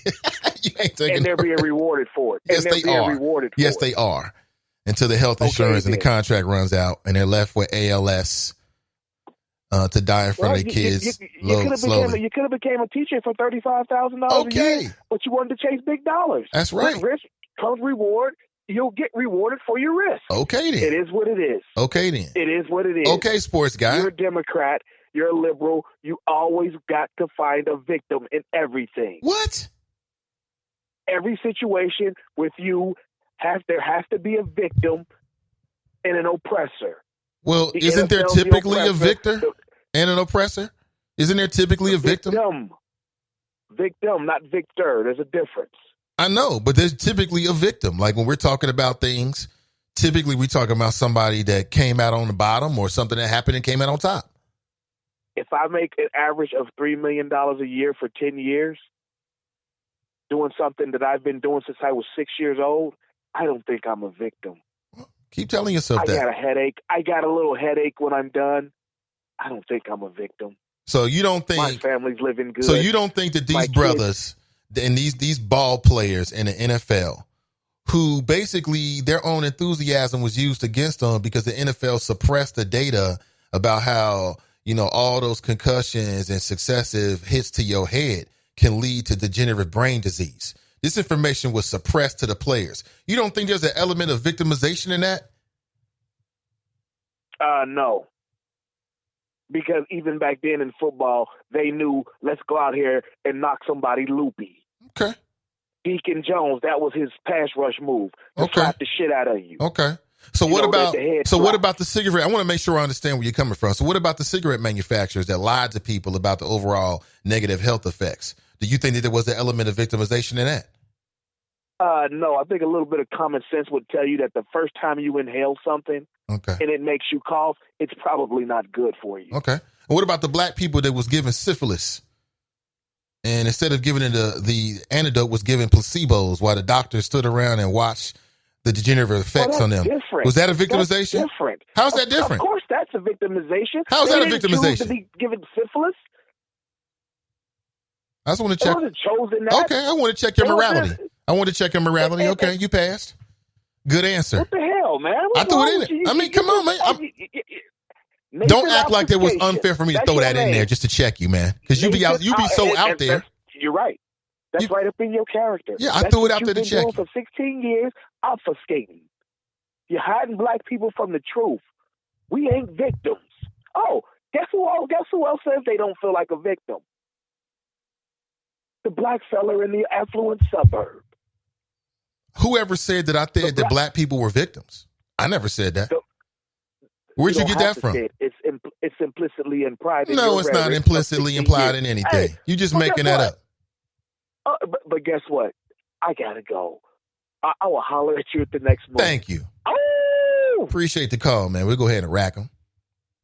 I mean, listen, don't get mad at me. I'm not like that. I just threw that in there to make sure you was okay. You passed. Want to check on you. But let me put it out here. So from what I'm reading, the Allegheny County District Attorney is not going to pursue criminal charges against Antonio Brown for 2 of the alleged attacks. But there was another attack that allegedly took place in May of 2018. And the door is still open as to whether Antonio Brown will face any charges for that one charge. And it's a hell of a thing. Like the NFL, they toyed with the idea of banning him from playing. And that's a hell of a thing where an allegation can stop you from doing your job. I don't know if he did it. I don't know if he didn't do it. That's not even my point. My point is the mere allegation can stop you just like that. And hey, listen, that could be you. It don't have to be Antonio Brown. It don't have to be Antonio Brown. I know a bunch of people that do Uber. Let one of those women send Uber a message saying you touched them or you did something that can be implied in any way to be like, pushing up on them sexually. Guess what's going to happen? They're going to lock you out and do an investigation. That's the world we live in. I mean, what's the other side of it? To ignore it? Can't do that. Cannot do that. Good morning. We might as well rock it till 10, shall we? I mean, hell, it's 9:55. Ray writes, Nathan, you sound like Denzel on Training Day. You passed. Right. He passed.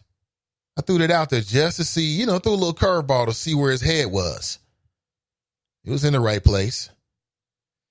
Manny writes, you and Fame need to start a debate show. Y'all conversations are always entertaining and insightful.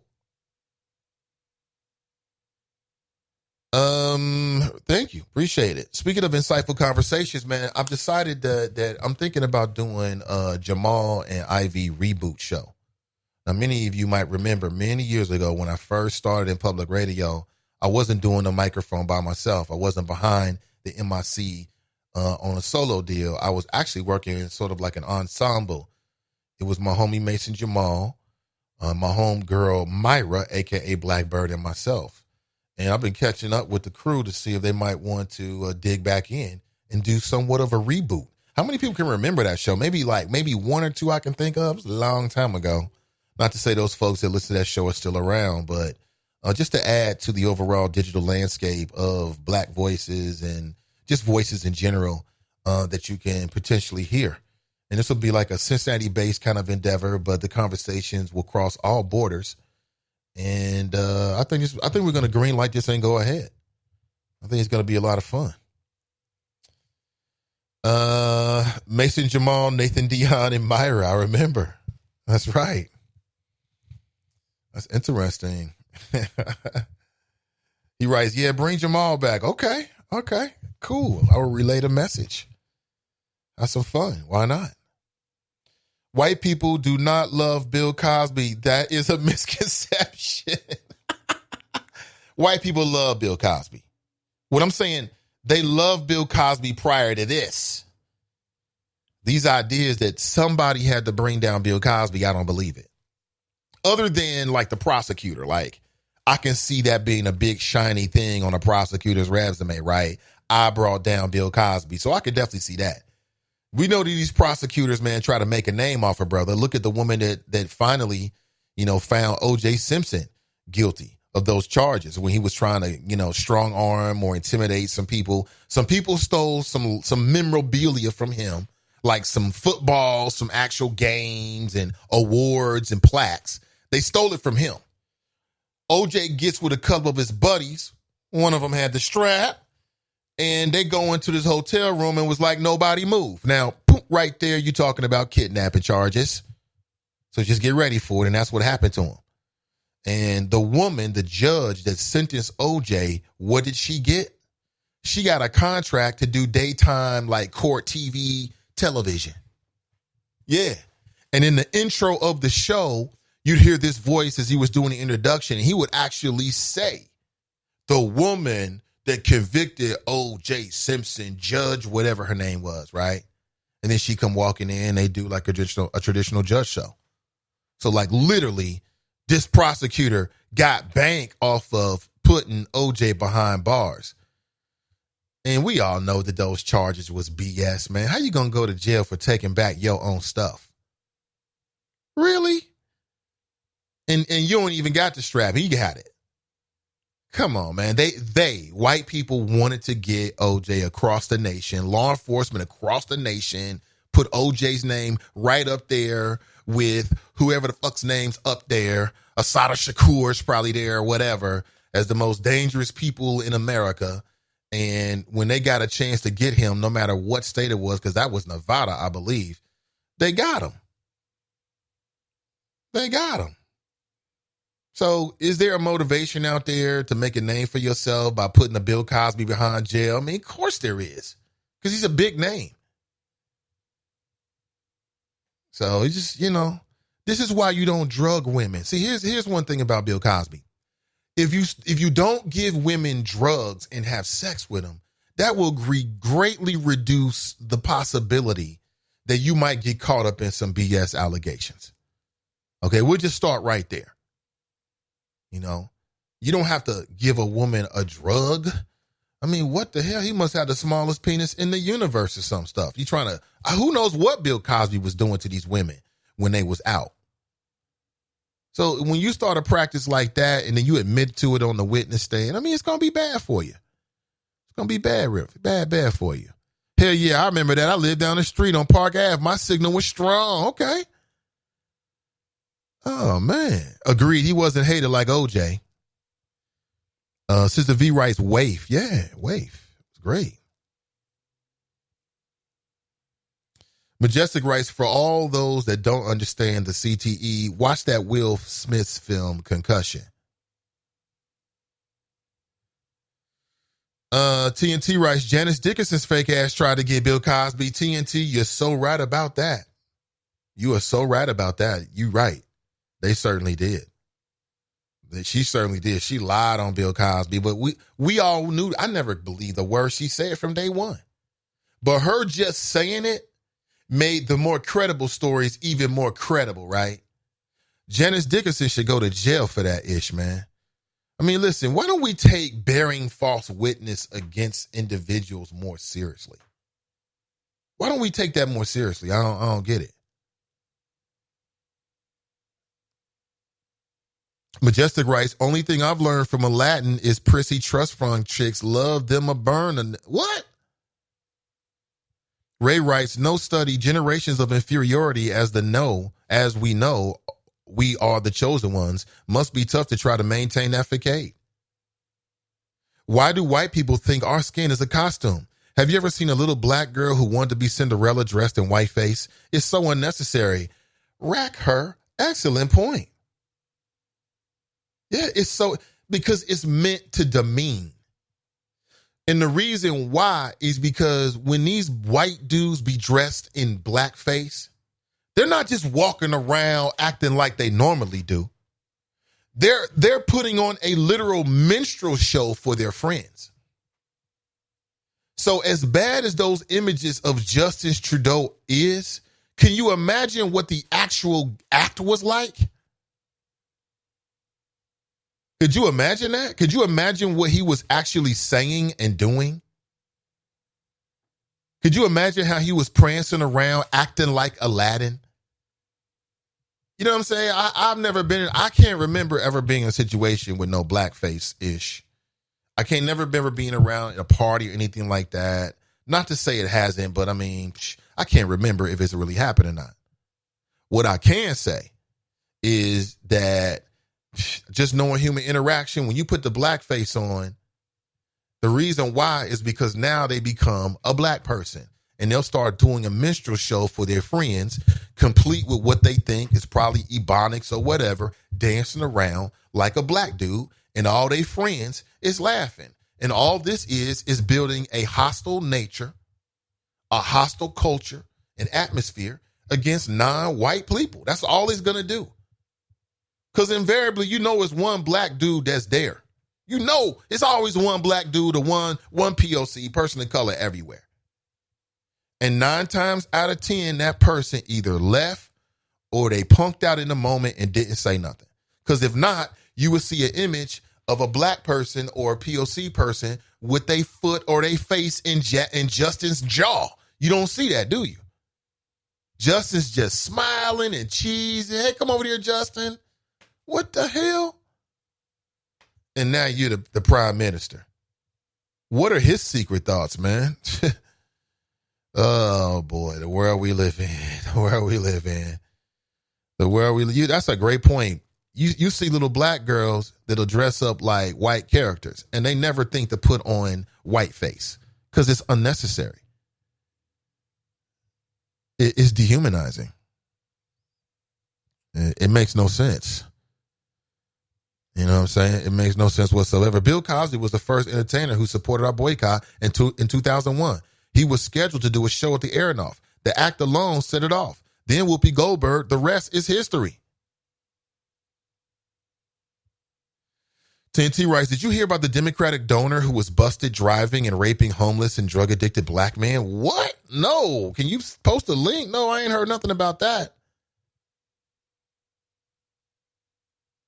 $20 says that Trudeau was trying to sound like Abu from The Simpsons at that party. I probably agree with you. No, I ain't hear about that, TNT. What in the hell? Man, it's so much craziness going on. You can't trust anything. Drop Rice Weinstein got longer money than Bill. Says the V Nathan gonna tell you to stop talking about old-ish. Fame with his jokes, man. Fame with the jokes. Appreciate it, Fame. Appreciate the jokes, man. She was a little bit out there, but it's all good, bro. It's all good. 513-873-7134 if you would like to share your thoughts.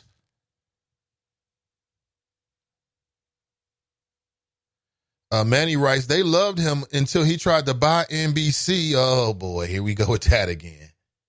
The whole NBC route, right? Let's go to the phones. Good morning. Welcome to the show. Good morning, Mr. Ivy. This is your West Side Connection, Drop Squad 52.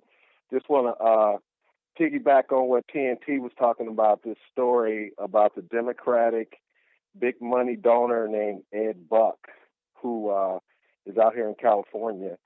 What he did, he would seek out all black drug addicts or had problems. He would bring them out to California and had these parties and stuff. 2 had died before, and it was kind of covered up. He went to trial and everything, but then a 3rd one just died. And the headline in the L.A. Times, it says Democratic donor Ed Buck used position of power to drug and manipulate men, prosecutors say. But they don't, in the headline, they don't mention that all these victims are black. But this is, I'm not going to say it's a whole story, Nate, but because Ed Buck is a Democrat, high money donor, and I think a couple of the candidates that are running right now have taken money from him, or they took money and then had to give it back because of the previous cases. So it's starting to get some coverage, but again, like I said, Nate, I'll just read you this quick line. It says, in 2017, a young African-American man, Jamel Moore, 26, was found dead inside the home of Democratic donor Ed Buck under suspicious circumstances. There were demands for an investigation and protest, but in the end, authorities said there was not enough evidence to charge Buck with the crime. Then in January 2019, a second man, Timothy Dean, 55, was found dead in Buck's West Hollywood apartment.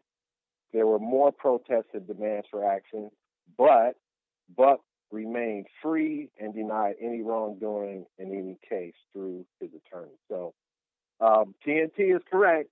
It's starting to get some play, but again, because he's a Democrat donor, the victims were black, and he has given money to some local. I don't want to say Kamala took money from him, but I do know that the LA mayor took some money, and when these previous stories came out, they either gave the money back or donated it to charity. So that's your West Side connection from Drop Squad 52, dropping science to anyone who wants to catch it. Trust but verify. Good show, Mr. Ivy. Yeah, take it easy. Appreciate it. Yeah, he just loved to talk about anything. You notice he kept saying one word: Democrat, Democrat, Democrat. If this was the same story, only it was a Republican donor, and black people were primarily, there was same, everything the same, he wouldn't even bring it up. Now, that doesn't mean we shouldn't discuss it, but it sounds like another freaky mofo was taking advantage of people that maybe, a little bit trying to build themselves back up, which is an age-old thing: white, black, Democrat, Republican. And the way it reads, it almost reminds me of that movie with Ice-T. Ice-T was a homeless black dude, right? Something that happened to his family, and he just lost it and was living on the streets. He decides to get himself back up. Somebody offers him a job. He goes to the interview, and he's like, man, easy money. All he has to do is to be a nature guide of sorts. Like 5 rich dudes are going to get together. They do it every year. They're going to fly out to a cabin. All he has to do is get the bags, and when they go out hunting, just help him with the equipment and stuff. First night's great. They all behind the fire. He's like one of the boys. They're eating red meat, drinking beer, talking about the kill. Very next day, what he realizes that he was the one being hunted. Classic movie. Got to check it out. Ice-T. Jeffrey Dahmer, shit, he didn't even eat him. Yeah, it sounds like some Jeffrey Dahmer-ish. Like, gay men just keep turning up dead in your apartment. Yeah, okay. I bet you there's a lot of murders that's being covered up as ODs right now. That'd be a real easy way to cover up a murder, right? You overdosed by opioids, right? Even if you had no drug history whatsoever, people be like, oh, he must have kept it to himself. You know what I'm saying? That is crazy. Fame writes, he says, Nathan is fake woke. I'm going to get me a t-shirt that reads that. TNT writes, he would drug them and sexually assault them, and they died from an overdose. Bunky writes, Nathan Hernandez is in here using AOC Democratic talking points. POC get preferential treatment. Black Americans don't. Tony writes, surviving the game. Best quote. What are we hunting? You. That was an excellent movie. No, TNT, Fame ain't wrong. He can have his opinion. He's just mad because, that nonsense he be talking is so easily breakdownable. Come on, man. He be all over the place. Yeah, I mean, the only reason why he called in to say anything is because it was a Democrat. I don't think it lessens the story or makes the story. It is what it is, man. To me, it's a story of people being taken advantage of. We got a whole third class of individuals that live on the streets. We don't really pay attention. Those are the most vulnerable people.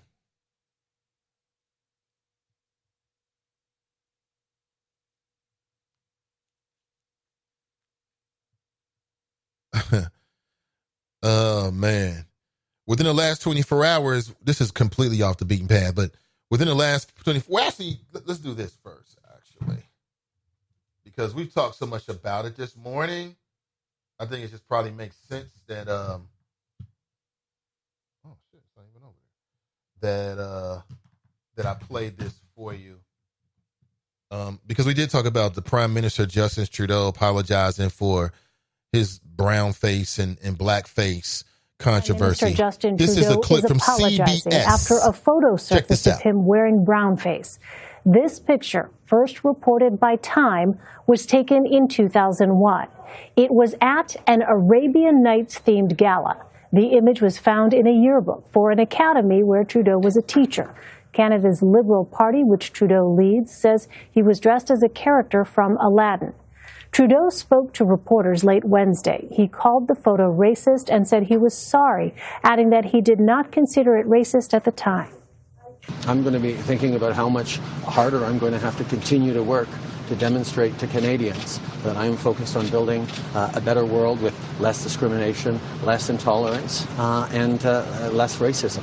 And that this choice that I made many years ago, which was the wrong choice, and one that I regret deeply, I am owning up to and going to focus on moving forward. Trudeau is currently campaigning for re-election. Voters head to the polls on October 21st. Wow, that's devastating. He says he's going to move forward. I mean, what else can he say? What else can he say? He's got to move forward. What else can he say? Nothing. Nothing else you can say. So we shall see as the world turns, so to speak. That is quite interesting. Yeah, it's Justin Trudeau. If he's really serious, he should pay reparations. Get that reparations train. What role did Canada play in the slave trade? I'm sure the Black Lion has all the info. Matter of fact, I take that back. I'm sure he don't have all the info. Giving this mofo way too much credit, but there are people who do. He should come out with a big ass check to the people of color and black folks that live in Canada. Right? That's how you say I'm sorry. Bigger the check, the more you're sorry.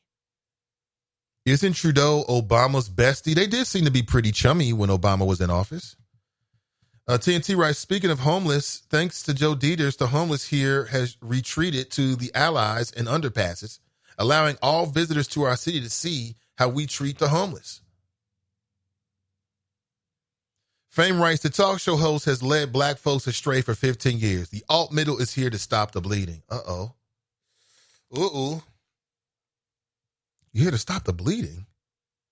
Led black folks astray? What the hell, man? Oh, my gosh. The plot thickens. Plot thickens. Tony writes, Man Rock was even hunting Ice-T. I know. And everybody loved Rock. He was a mean mofo in that thing too, man. You know that's actually happened in real life. Matter of fact, I saw a profile once of an Asian guy. I don't know, I just say Asian. And he said he was homeless. Somehow it was the same storyline of surviving the game. I swear to God. Okay. Same storyline.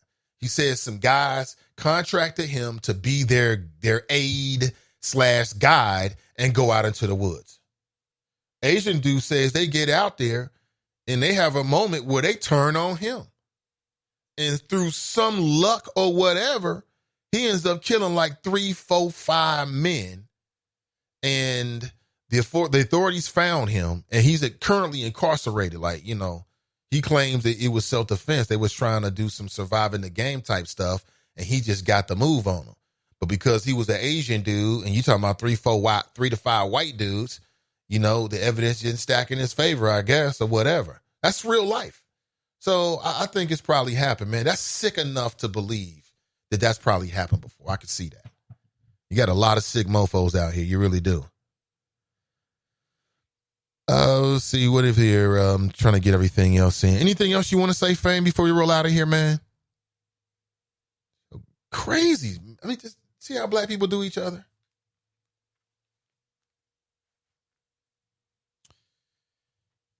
Fame, can you sort of give us more details? I mean, you say I've led black people astray for 15 years. I'd love to know how. I'd love to know how.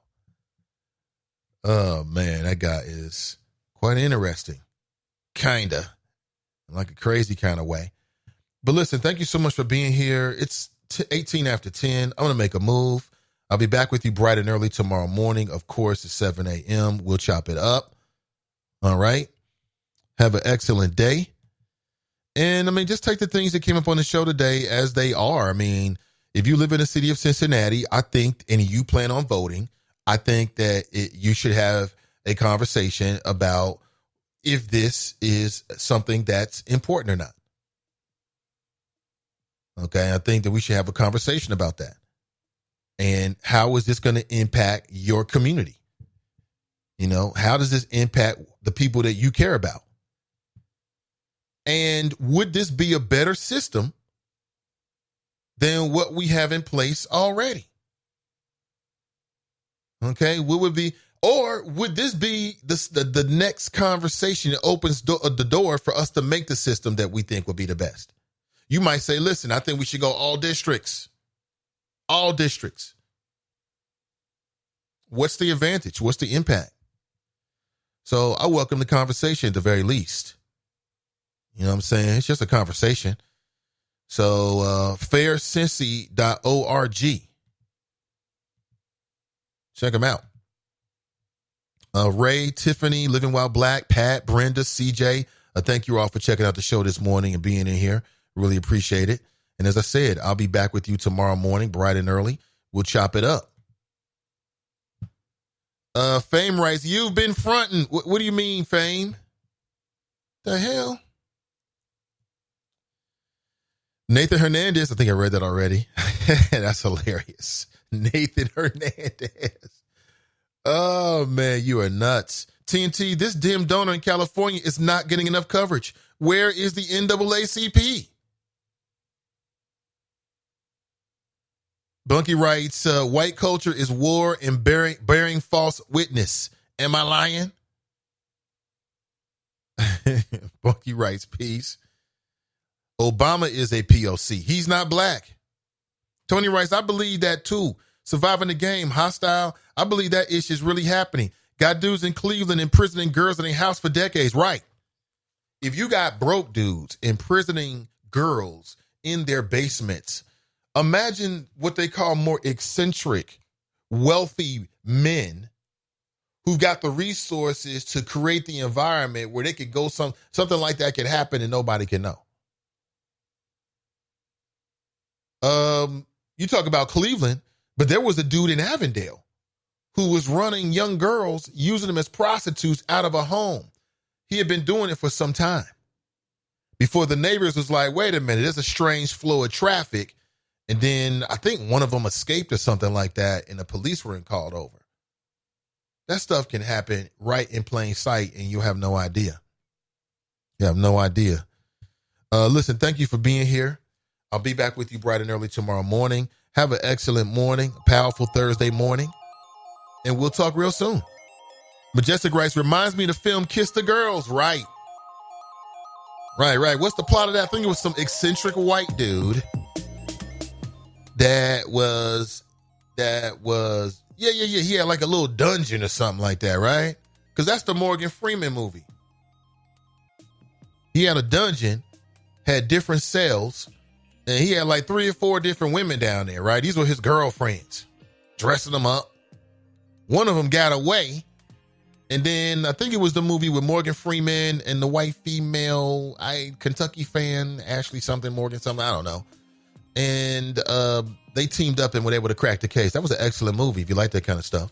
Hey, listen, have a great day, and we'll talk real soon. I'm Nathan Ivey, and I'm out.